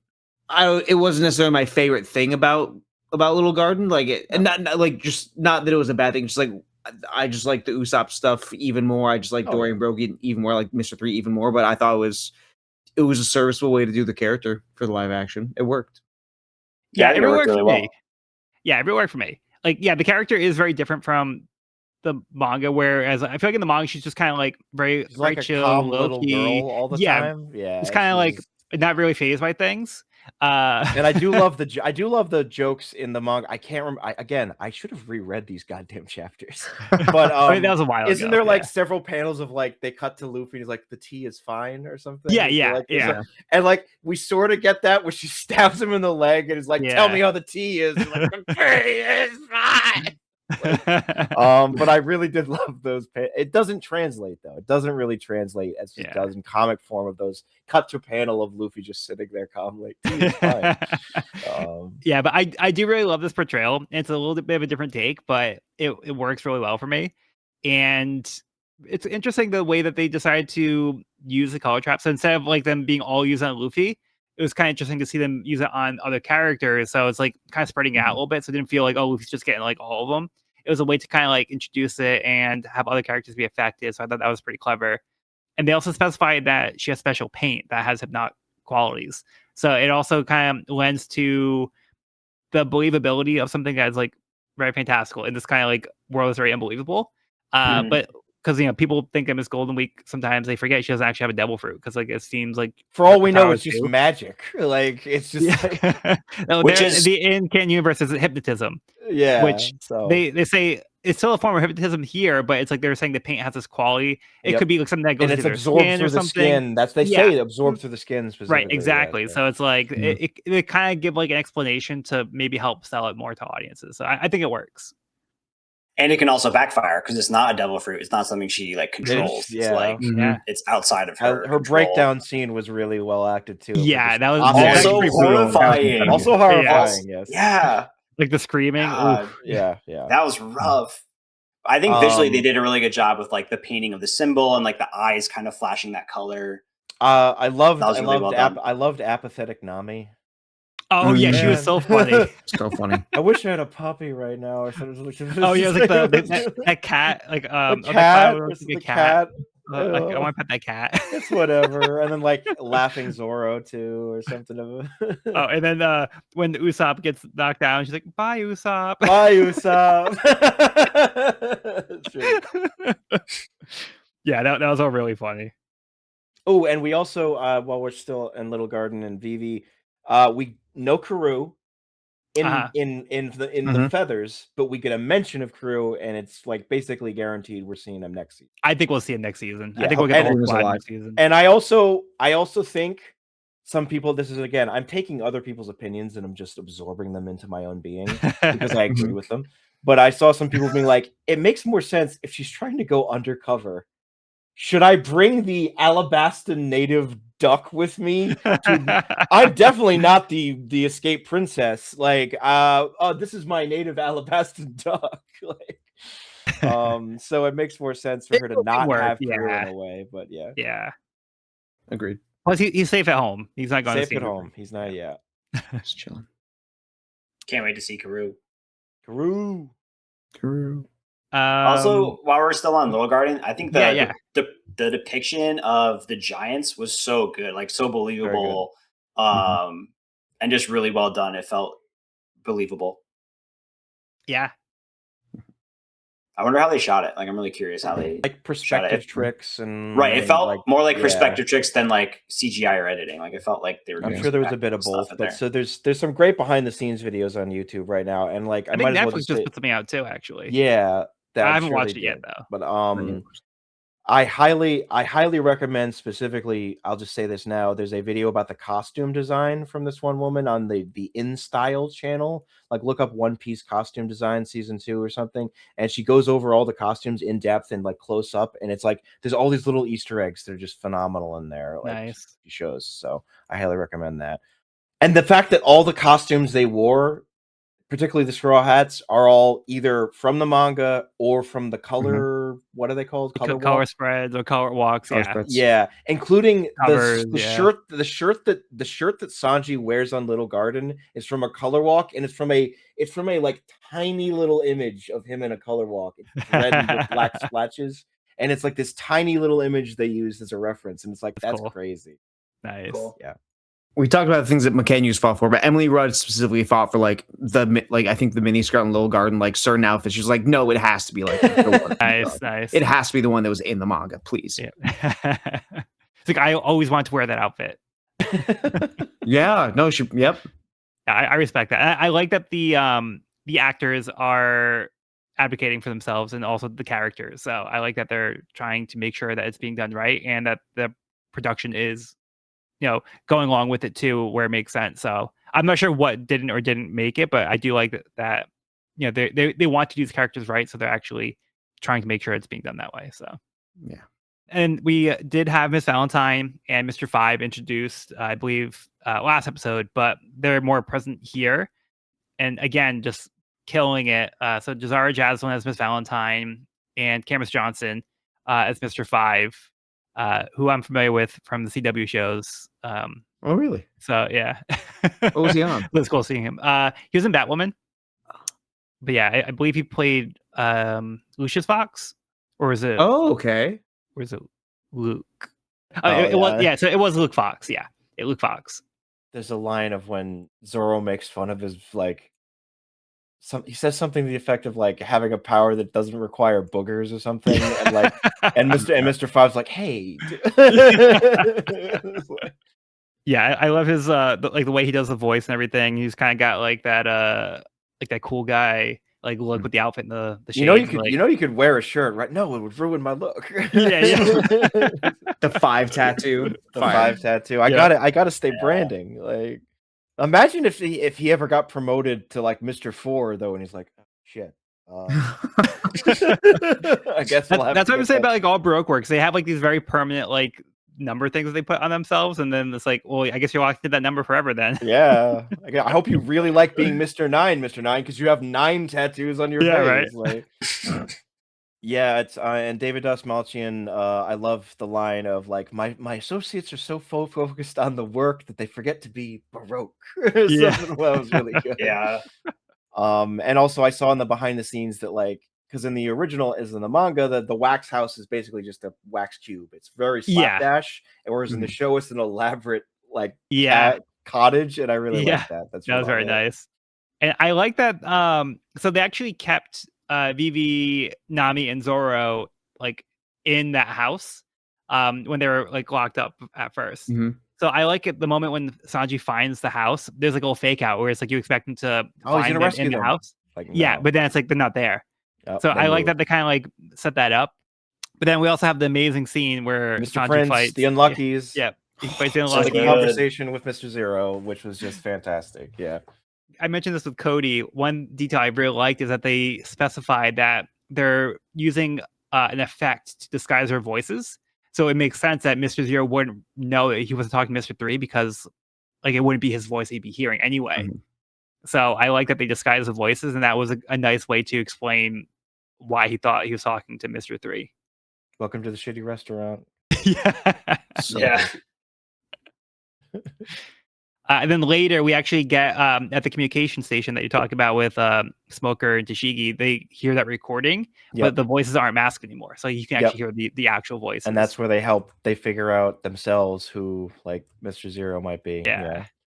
How do we feel about like just the Mr. 3 final confrontation with Luffy or something? And like the wax figures, and did it work for y'all? And he kind of just I was gonna ask about that actually too. So the biggest criticism I think I've seen of this season, echoed in many different boards and stuff, is that Luffy seems weaker than Zoro, as a combatant. And I feel like it's because he just never fights fodder enemies in the live action. He never gets to just like take out a room full of Marines or something. He only fights the primary target, and there has to be a moment of the primary target fucking with Luffy, and then it's like, oh, and then he finally takes him down, whereas Zoro's taken out fodder enemy after fodder enemy, like, and it just, that live action onlyers might get the impression that Zoro is stronger than Luffy at this point in the show, which is not supposed to be the case. But yeah, I don't mind that because I think that's going to, as the series goes on, I think it's going to show like that Luffy is like probably the strongest. So So I'm not that concerned about that, but for me, the the fact that like he attacks all the wax figures takes away from some of the impact of the scene, because we see Luffy's talking about trusting his gut throughout the season. Oh, yeah. And in the manga, what happens is he just happens to hit Clocks the right him one. immediately. And Yeah. like he's like, how'd you know it was me? He's like, instinct. So it's just like one of those moments that kind of highlights Luffy's like just built different.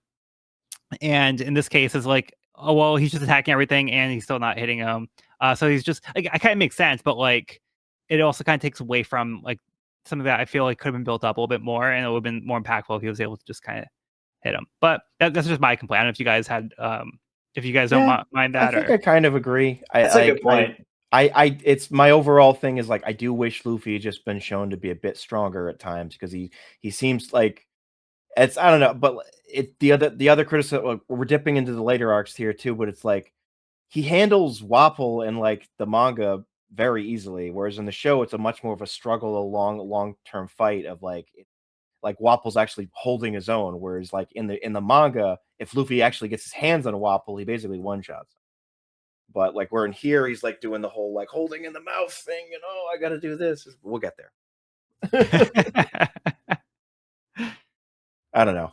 I think they could. I think we're gonna get some really cool stuff with Luffy in season 3, obviously. So Yeah. they'll really establish just how badass he is there. I think we'll get a level up in powers and ability and stuff. Yeah. The power scaling of it all doesn't bother me as much. I think all partially because like this is the sort of stage where I think even the whole world is like, we're sure the Zoro guy's not the captain. So for me, like it kind of goes into that, but also it's like, yeah, 100 fodder versus one big guy, you know, but not necessarily comparable. I see where the criticism comes from. For me, it doesn't ruin my immersion. And sort of the same with like the instinct scene. I just have to chalk that up to just being a different version of the story. I like Luffy clocking me immediately in the manga better. It was still satisfying for me to see him eventually find him in the cave and overcome that. For me, that was also fine. Yeah, it didn't ruin it, but wasn't necessarily my favorite version of that moment. I think I agree with Joel's opinion. Like, I think it might have been stronger to kind of, since these fights are like pretty quick, that like it could have been like you said, a cool moment to kind of show how Luffy uses like instinct and trusts his gut, because we were getting a lot of hints of like him trusting his gut with judging people, but not so much in like combat situations, where he's more just like, you know, brute force, try to force his way through things. Because yeah, I think there's like a lot of really cool hints towards Luffy's character development throughout this season, with his gut instinct on Vivi and people saying like, "Oh, Luffy really reminds me of somebody." We got a lot of that this season, which I loved. So yeah, I agree with Joel. I think that was like maybe a missed opportunity, but it still worked for me in the series. Yeah, I think a nice detail about Mr. 3 is they kind of gave him like almost like a wax coating over his face and like his body. Like his skin was kind of like white and like pale, because I think he's just kind of always covered in wax. So I think that was a nice little detail. And like even his nails like were kind of like long and like I don't know if he did like kind of wax nails or something, but just like these little details. And again, like committing to like the wacky hair, giving him the 3 hair. So I love that they're committing to like these character designs and going for it and just completely nailing it. And then of course they kept the awesome scene where Zoro decides to do the pose. So I love that they kept that. And they kept the scene of him starting to cut his legs off. Yeah. Which works, because like at least he didn't like start cutting like super deep. Like he got like, he was just like, oh shit. Yeah, it's not like, oh, he's gonna have to get that reattached. Like, yeah. So yeah, they did it just enough to like reference it. So like I'm like I like that they went that way.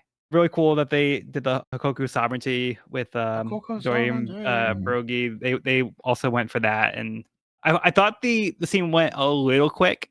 The way that they like just kind of immediately took out the goldfish. There was like barely like a scene to like really build up like them about to go into it. Like it just felt very fast for me personally. I don't know if they could maybe taken like, a little extra moment with that, but my criticism. But other than that, really cool seeing them do that. Then we move on to Drum Kingdom.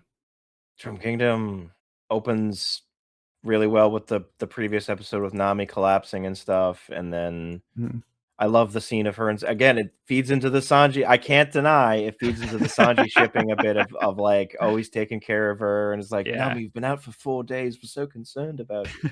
Something. I like the cut of they don't have him smoking constantly in the show, but I like when he goes back into the ship, he immediately lights up, and it kind of just signals like his just depressed mood right now, and it really it says things without having to say it out loud. It's really cool. And then of course you get cut right to Zoro with no shirt on in the middle of the fucking frozen lake. And then like, fine, I'll put a shirt on. He puts a tank top. Yeah. Yeah. That's pretty great. I do think it would be nice to see the rest of the crew show a little bit more concern for Nami instead of it just being like it seems like Sanji's mostly concerned, whereas like in the manga, like I feel like everybody's like sitting by Nami's side, and it kind of showed like everybody's really worried about her. So I kind of feel like that's just like a little bit of a missed opportunity, but it kind of shows like Sanji in particular and like his care. That's what I'm saying. Yeah. I do like the fact that they did focus on like each Straw Hat individually to a degree in each arc. Like they made Whiskey Peak a little more about Zoro with the mental Mihawk. They highlighted, I didn't mention this when we were talking about Reverse Mountain, but they highlighted like Nami's difficulties as a navigator and not knowing as much as she thought she did when it came to that. You know, Usopp already had his moments in Little Garden, but they focused on that a little more. And I would have liked to see the rest of the crew more involved with the worry about Nami. I do agree with that. I am glad that they at least used it to give Sanji some more mileage here. So I like that on like a macro season level. Drum Island does seem like the weakest implementation of it, though. Also, really, Taz made those rings himself. Oh, really? Yeah, I read that as well. Yeah. Wait, He bought some. So for his rings that he was wearing, which I think again came from a color spread, the idea for him, the production just like bought like some Temu quality rings and Taz was like, no, we can't have this. And so he bought like a bunch of silver and like I think like not like a full on forge, but like a way to make silver rings. Basically, the live action just became like a funnel for all his like little personal hobbies and side quests. Yeah, but it's just like also just the sheer commitment he has. It's always I always get wowed in some new way when I hear about the things he's done. He's so committed. That's incredible. Yeah, I wish he would stop using AI thumbnails in his YouTube videos, but he does. He okay, does. That's not great. It's not great. Yeah. Otherwise, yes, we get Taikyo as Dalton. Mm-hmm. So one thing that stood out to me was they gave him the pointy hair, which I just love that they're giving like these like hairstyles to these characters, and just like this is just what it is. This is like the exact kind of thing that I think really makes the series work, just by committing to like this world. And I think they're really trying to do justice, and they make it work. Like to me, like this works in live action. It doesn't look wrong. Like it just feels like it fits like as like a design. So I just love that they gave him like the pointy hair, and I think he does a great job of capturing Dalton as a character, and he's got like the conflict and like the worry, and like I think throughout these 3 episodes, I think he does a great job of capturing Dalton. Agreed. Yeah. Mm-hmm. They even give him like his weapon, like it's like that round like blade thing, like. Yeah, so just kind of going off like a little bit of the episode order, the fact that we don't get his devil fruit until like the last episode, I was concerned at first, thinking that they were just not going to, just not give him a devil fruit. But they're like, we were both saying, yeah. So we spent so much of the budget on the chopper in the last episode, we can't afford any more devil fruits in this episode. We'll just put in the last episode. Yeah. Oh, one thing I want to talk about that's kind of relevant to every episode. They were doing this really cool like split screen where they're almost making like panels on screen. They're like multiple times throughout the series where like we got like everyone's reaction face on the same screen at the same time, or just like some of the cutscenes were split into 2 screens. And I thought that was just like a really clever way of kind of nodding to like a manga format or like a manga page layout. And I thought that was really cool and well done. And it wasn't overdone. Like I think it was done like subtly enough where it wasn't like too in your face, but like it was a nice touch, like a nice thoughtful touch. Yeah, agreed. Should we talk about Chopper? Chopper's revealed in this. Chopper. Let's talk about Chopper. Yeah. So how do you guys feel about Chopper's portrayal? Overall, very, very, very good. I was a bit concerned going in. I was on Team Muppet Chopper, and part of me still is on Team Muppet Chopper, but I accepted that they were probably going to do a CG one, and they did. And I'd say it works pretty damn well. I think it's good. It's pretty good. It's not amazing, but it works. It works for me. How about you, Evan? Visually, I do like CGI Chopper. I think CGI Chopper looks great, cute, believable. I don't know. I feel like grown-up Chopper looks a bit jank. There's just something off. Like I it. can't put my finger on it, but it's not quite what I was envisioning. I don't know. And also the voice, I'm not sold on.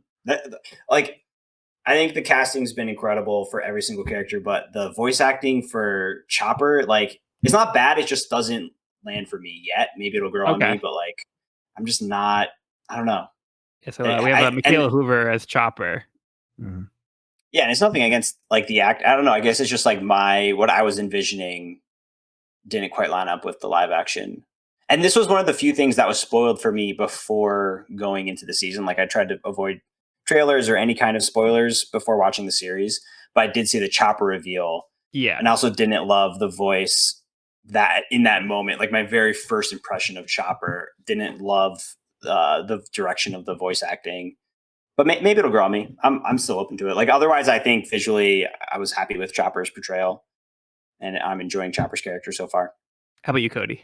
I was also not a fan of the first moment with Chopper from that trailer, specifically just because I thought that what we got in that moment was leaning a bit into solely cute, like for like just like, are you like, and then little pause, feeling better. It just felt like I was just worried they were gonna pander and like it was gonna be Chopper's just a mascot, and I could see like why that's the clip they go to. But like once I actually saw it like in the fuller context and like it just like that being a legitimate thing that like a legitimate care Chopper had, and seeing it juxtaposed with the fact that he still is treated like a freak. Just the aggressiveness that he has, which is something that I really liked in his first meetings with the Straw Hats, like in the manga, that all felt like it was very faithfully done. I felt like Michaela Hoover's voice acting was subtle but really versatile. I think she captured like all the different facets of him. I don't know if they did mocap or if it was just fully CGI. Okay, so in that case, I was really impressed. Yep, I was really impressed with that. Michaela did not do the mocap. She's Oh, the she did facial. not? She's the facial mocap. Oh, facial. She did Yeah, not do the. So there's in the behind the scenes. Okay. There's another actress that did the body mocap and like on-set performance. Yes. Yes, and I forgot. I got to look her up, but Michaela did the facial mocap. Yeah, the facial expressions. Yeah. Yeah. So there were actually 3 different people that made Chopper come to life. Between Michaela Hoover, I don't know the girl's name that did the stand-in because like they had somebody to interact with like when Chopper was in his brain point. And Nakone Mamjeta. Thank you. And there was Gavin Gomes who was heavy point Chopper. So they had Michaela do a dub for him, but there was actually somebody in the heavy point costume, which I really liked it. Like, I think at first it's a little off-putting, but yeah, I think it's kind of the point. It's supposed to. I think it's supposed to look off-putting. Like that's kind of that's why people attacked him because like he's kind of a little scary looking. Yeah. So yeah, to me it worked, and I like that they went with a practical suit for it. Probably helps cut with like the CGI, but Definitely. but they did like clever things with the transformations, like with like camera angles, like showing like the people reacting and like looking up and like looking down as Chopper transformed. So there was like some cool things that they did with that. Oh, there was like the moment where it was in the last episode where Chopper was fighting chess, and like Chopper shrinks down and has like this cute little moment where he was like doing like oh, I'm so cute, like little bashful moment thing, and it grows big and then like then punches him. Like I thought that was so funny, but it looks so cute. Yeah, that was great. But I personally, I think this is a great portrayal of Chopper. I do think it's something that if you don't love it right now, I think it's going to grow on you over time. I think you might just have to kind of get used to seeing Chopper in this form and like how Chopper sounds. But just watching like Chopper's expressions and like just like his little like teeth, like I thought like his human teeth, like it's like a little like uncanny, but like I think it makes him look cute as well. How he has like this human teeth. Chopper was just like so heartbreaking, and like the earnestness of the character and like the emotions that he was experiencing, and like there was a lot of that going into like this backstory, and that's why I think his backstory episode is one of my favorites, just because like how much goes into developing Chopper and showing this character, and like there's so much Chopper. Like I'm actually surprised how much they were Yeah. able to incorporate Chopper into these Mhm. episodes, and they're going to have Chopper in a lot of episodes going forward. So it's nice that they show that they can do this much Chopper, and it works. Like it translates well for me, in my opinion. And I think Michaela Hoover, like I really like Chopper's voice, and I like that she kind of captures almost like that youthful, like kind of innocent kind of sound. But like I don't know, like I feel like it just really works for me. I know Courtney isn't really a big fan. Like I think she's more like on Evan's side, but I think over time, I think it's something that people are just going to it's going to grow on them more, and they're going to get more used to it. The more we hear, I think the more it's going to just feel like Chopper. Yeah. I was very, very pleasantly surprised when all was said and done. Yeah, Yeah. I think to pull this off, I think is a feat. Yeah, To for make it sure. work as well as it did. 8 years ago, people were saying like it was impossible. They were saying there was no way they could convincingly Yeah. do Chopper. Yeah. And here we are. I feel like the climb up Drum Mountain. I don't know if it felt like there was something missing for you guys. It almost felt like it was a little too fast. Again, like I get to try and keep the story moving and the agree. pacing, but there was just something that kind of felt almost a little like Luffy doesn't fight as hard for it, which I don't want to like take away from the moment, but I just kind of feel like there was something about it that just felt like it went by too fast, and it didn't feel like Luffy was climbing up for like hours. It just kind of felt like there was Right. like one scene and like he just kind of made it. There was no like fight up the mountain. Like I'm fine with like take out the Loppins and like the fight up the mountain. I don't know. Like, did you guys feel like there's any like impact loss on that? I think that was really, and it didn't show up too often in this, and I that's really impressive of them. But at a certain point, they do have to be like, what are some things we do have to cut down? And I think Yeah. climbing up a mountain, as grueling as it is in the manga, is something you can sacrifice without losing too much. Yeah. And Like I think it's understandable. Yeah. I will say, Luffy extending his head all the way down to grab Sanji made it all worth it. Yeah, Like, I love that. That Yeah. was the silliest, funniest, greatest moment of the climb for sure. I do Like, love they and did that. I Yeah. love that. Yeah. How do we feel about Katie Seagal as Dr. Correja? Perfection. Incredible. Perfection. So perfection. good. Yeah. So Um, good. I have mixed opinions on Jamie Lee Curtis these days of some IRL stuff, but like even as just solely Yeah. as an actor, I think Katie Seagal was a better choice anyway, Yes. regardless of my personal opinions of Jamie Lee Curtis. at That's what I this said to point. Cody the other day too. I'm like, it was kind of like a blessing that we got Katie Seagal Yeah. instead. Again, nothing against Jamie Lee Curtis's like performance, like or possible performance. I just feel like Katie Seagal like just completely nailed the character, and it's like after she was cast, it's like that makes complete sense. Like There was this is also perfect. Like, there was weird also thinking about it.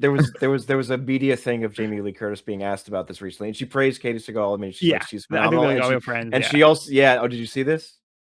Yeah, She you said, can go for it. well, she said like if it was me, they would have had to use like they used her real stomach, Oh, yeah. and it was like if it was me, they were not going to be able to use my real stomach.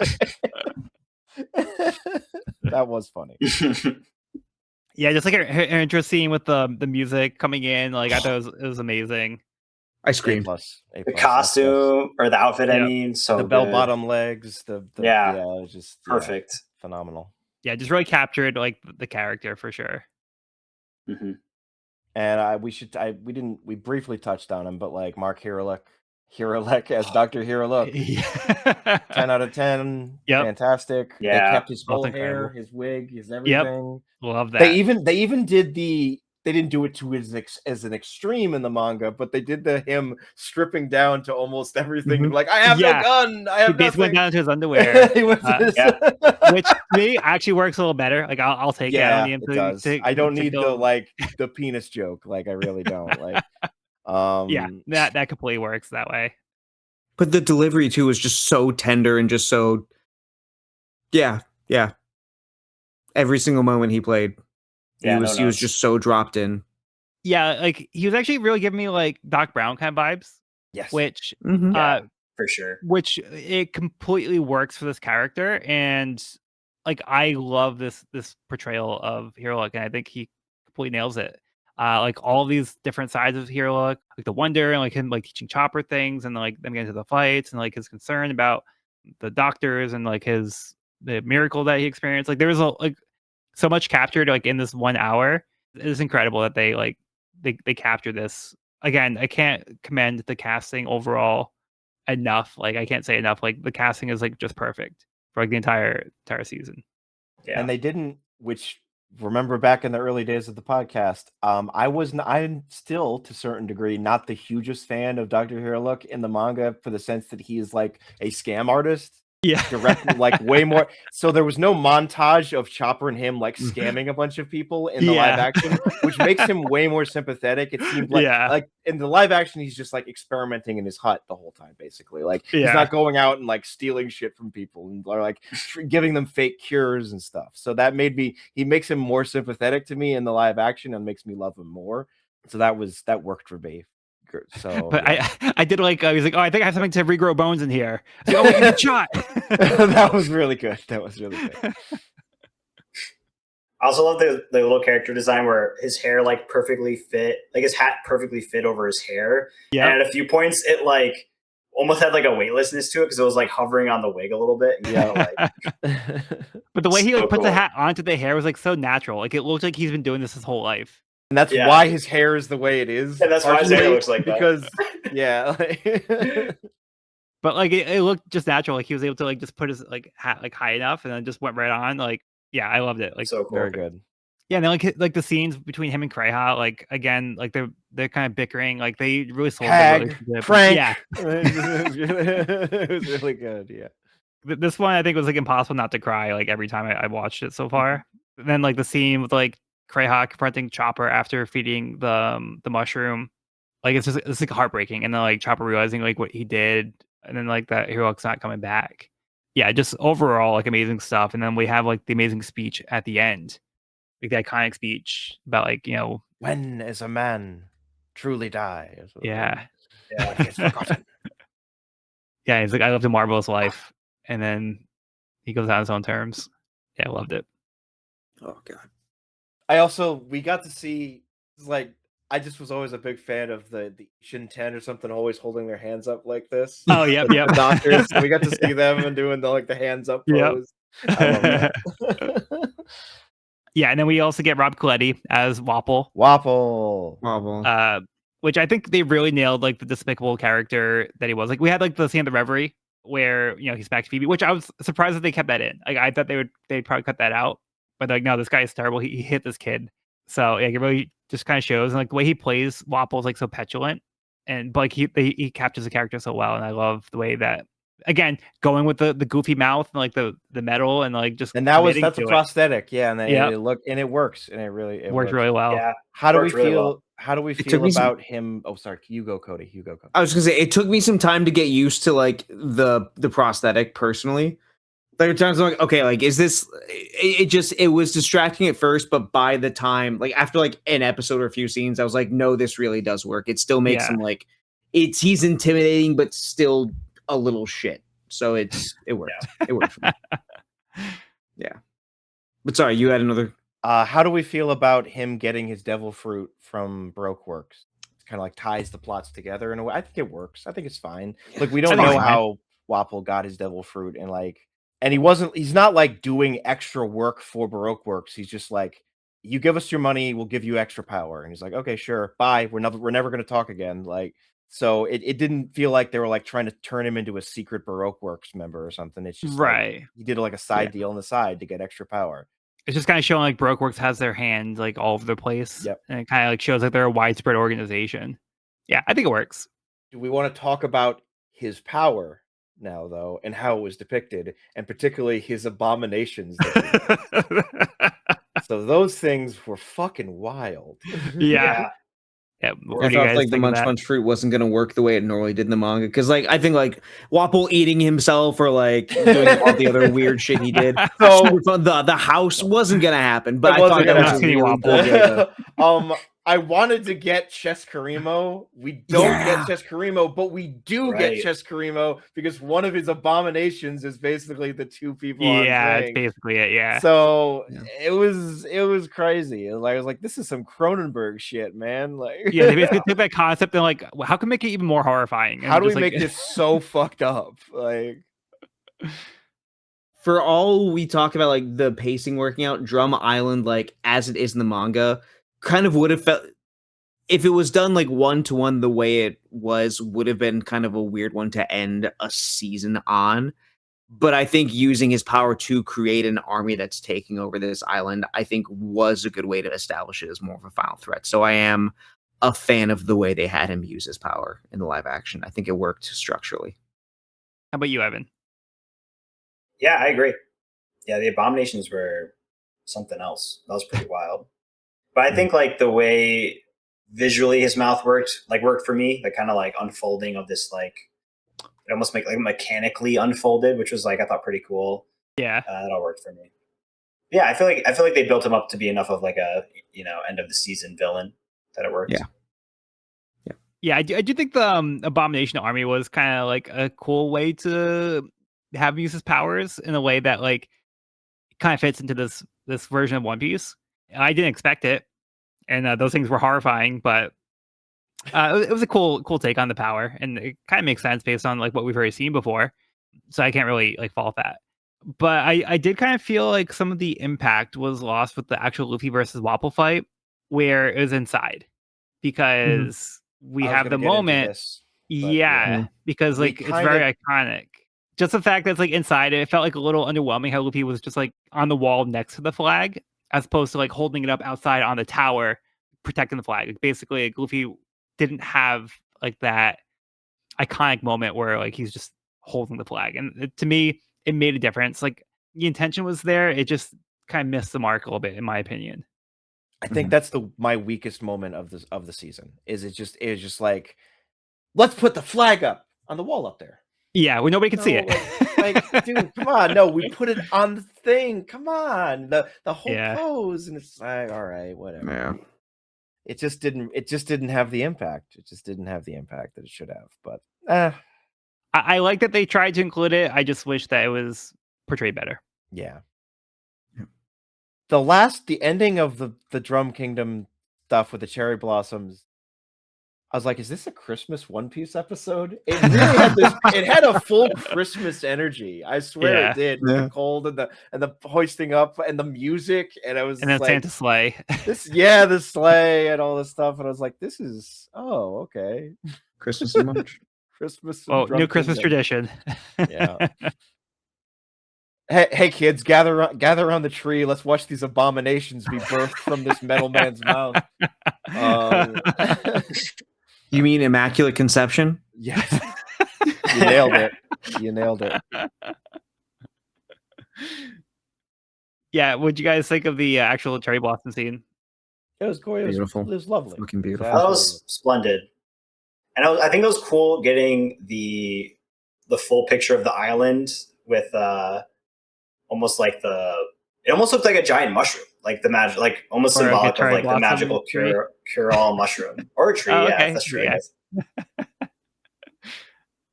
Because I mean, like you've only seen it in the manga before, right?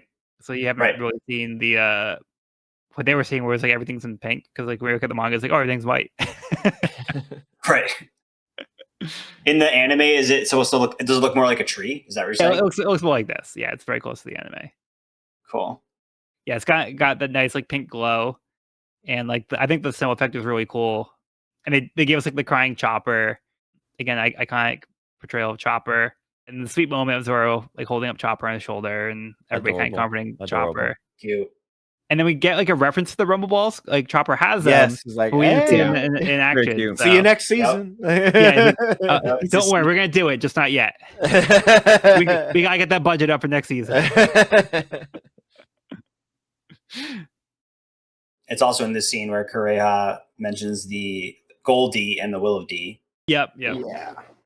Which is the Will of D lives on, and it's again, I didn't reread the chapters, but it strikes me as like, God these crazy concepts really were introduced that early into the series. Yeah. Yeah. Because it's like the Will of D is such a wild thing that's so prevalent in modern One Piece that you're like, oh, they introduced that in Drum Kingdom before Alabasta. Like Yeah. this was a huge thing they introduced. Because previously the only character we knew with the D was Luffy.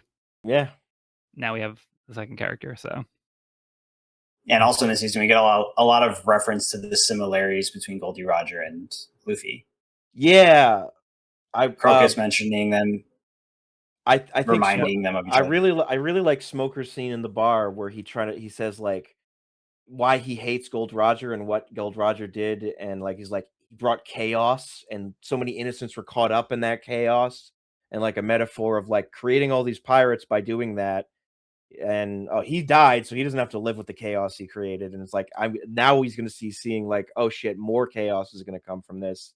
It gave him some motivation that I feel like it wasn't as prevalent in the manga or something. Yeah, I agree. I think they summed that up really well. Mm-hmm. Yeah, and then just real quick, I also like that they kept the dance with the six in Luffy's nose. The weird dance he does. Dude, the Japanese like stick mouth thing. I'm like, that's they did wild. It. I love it. They did it. I did not they think really they keep that did for a it. second. Yakigadoy stuck 2 fucking sticks in his mouth. He went for it. And you know he was game from day one. Yeah. He's like, we're doing the stick in the mouth. Right. Yeah. I will rupture a nostril to do this. Like I will do what I have to do. Yeah, and of course we get the amazing crocodile moment. Yes. Like he looks so good. His outfit looks incredible. Can't wait. It's something mentioned in that costume video I mentioned before, and I highly recommend seeing that. But he's got like crocodile leather patches on his thing of where the gold thing is, and like just so many awesome things. The only thing I guess I might is like I was like, because pulling off his slicked back hairstyle is kind of hard for me. It looks a little weird on Joe Mang, but he nails everything else that I was just like, yeah, it's great. Yeah, it's really good. For me, it still works. It still works. Yeah, no, it was like, it's fine. Maybe they can make the wig a little better or whatever in the next season, but it was totally fine. I loved his laugh. I loved his evilness. I loved his hook. I loved him, the Nico Robin reveal and the wanted poster and all that. It was really, really good. Yeah. I'm sure that the wig will be a much bigger priority next season. Like, Emily Rudd's wig has evolved so much over the course of the first few seasons. I think they're gonna make Crocodile like it's gonna be like again one of their biggest priorities. I can't wait to see his Logia powers, like his version. Oh yeah, right? If Smoker's as good as Smoker is, like hell yeah, it's gonna be so cool to see. Yeah. And Joe Manganiello's he's just already such a bastard in just this one scene. I can't wait to see just how evil he gets. I just need season 3 specifically for more Crocodile. Oh yeah. Yeah. For Manganiello. Thankfully we should get it next year. So hopefully I hope so. I hope so. Yeah. I'm hoping they can try to keep it like hopefully every year or so. But we'll see. We'll see. If they can keep getting the renewals, if they can keep shooting seasons one after another, that would be great. So what I'm annoyed is I saw that it fell out of it never hit top number 1 in the US, but it hit top number 1 in like 70 other countries. Okay. So yeah, when I checked yesterday, I think it was number 2. I think now it's at number 3. So is it number 4 for a while in the US? Okay. Lower, but a bunch of fucking shitty reality shows. But people were posting a bunch of like, oh, in Italy it's number 1. Oh, in the Philippines it's number 1. Oh, and here it's number 1. So I'm like, okay, that's still good, I guess. Yeah. I think we'll get at least season 4. We're definitely getting season 3. I'd like it to go as long as it can without them rushing and taking as long as they can. We'll see. Agreed. I'm just enjoying the ride. Yeah, so I think we covered pretty much everything. I mean, everything that we could probably fit into this reasonable time period. There's more that we could talk about, but I think we should probably wrap it up here. Do you guys have any final thoughts you wanted to get out before we end the episode? There are so many that you could call it heretical, but there's so many things in the live action that I just genuinely enjoy more than the source material. So many might be pushing it, but Nami and Sanji are just so much better, and Usopp's better, and I just like them more in this than their current incarnations. So that's really cool to see these characters again, and they're like their East Blue selves, toned down from the kind of Flanderization I feel they are in the manga. Mhm. But it's a miracle. The show is a miracle. It'll always it remains a miracle in season 2. I hope it remains a miracle in season 3. I'm a little tiny bit concerned because Matt Owens is stepping down as showrunner for season 3, Mhm. but he still wrote the scripts and a lot of the things. So I'm not worried it's suddenly going to turn into grimdark One Piece with no whimsy. Like, but like I need more now today. Now more now. Now please. For me, the fact that like Agreed. I think Joe Trax has been like very like hand in hand with Matt like on the first 2 seasons, and having Randy Troy script coordinator too. I think that just as long as he's on board, I also have so much faith in it too. Yeah. Yeah. I'm really not worried. Yeah.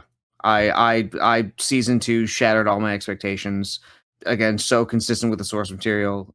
So much emotion that I didn't think I even had left for like certain moments. Just seeing them in a new context, I didn't expect to get blown away the way I did. And just a sense of magic and whimsy and optimism and hope from seeing this and just seeing like my favorite story being represented in this way so well that I think I'm still processing, and I can't wait for more. Yeah. Oh, it's so hard to sum it all up. I feel like I agree with what you guys are saying.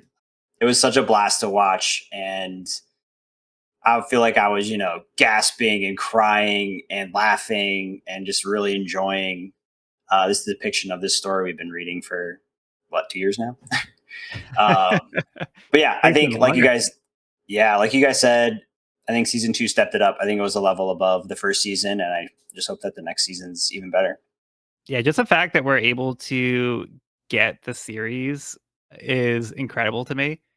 And the fact that we are able to get this in this format, in this medium, I think it's a blessing. And this is really a gift because it's reaching an audience that normally wouldn't have given One Piece a chance. And it's getting more people talking about One Piece in general. One Piece has kind of exploded over the past few years, which going back like 10 years, I feel like even that, like maybe like 10, 15 years, like it feels like One Piece was not really that popular in the US. Like there was like a following, but it just wasn't like really in the discussion of like one of the most popular series. Now, today in the US, it actually has picked up. And like for me, like I'm just so happy to see that One Piece is like gaining such traction in the US as well. And it's really talked about so much now. I'm happy to see where the series has grown. And like the fact that we're able to get a portrayal like this, it's a different take on One Piece, and it lets us experience the story in a different way. The manga is always going to be my favorite version of the story, but it's nice to have something different. And it's like it's giving me a different experience than what I would get with the manga. And it's something that might be more palatable for certain audiences. So even if this is the only way that people are experiencing One Piece, it's at least a way that people are going to experience the series and these characters. And I really think that's amazing. I'm so happy that we're getting the series. I'm really looking forward to the future of the series, and I hope it goes for a long time. I know a lot of people are already kind of like dooming and glooming about it, being like, "Oh, there's no way they're going to adapt this, or there's no way it's going to last that long." But I like to be optimistic, and I like to hope that it'll get to a certain point. I hope that they have a plan for it, and let's just enjoy the ride while it's going on, and we'll really is. enjoy what we have. Mhm. And Mhm. everything we get from this point is, again, I think it's a gift. So I'll take what I can get, and I don't want to say too much, but like I just feel like there's like so much passion in this series by the people who are creating it, and it shows by the things that they're putting in here. So there are little Easter eggs for things that Evan hasn't seen yet, because like we haven't got to that point in the series. There are things that come up in the series that I feel like it just kind of shows that there are people who are thinking about like the series as a whole.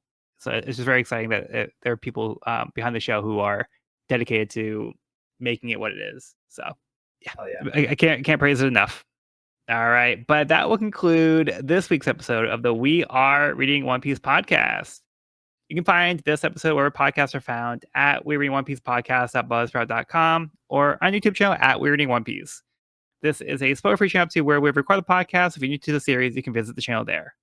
You can also find me and this podcast on my YouTube channel at Pirate King Codex for more One Piece content. But for now, be sure to bring along all the hopes and dreams, and we'll see you on the next episode, hopefully next year. Whiskey Peak Saloon. Whiskey Peak Pig Saloon. Saloon. All right, everybody. Wah, wah, wah, wah, wah, wah.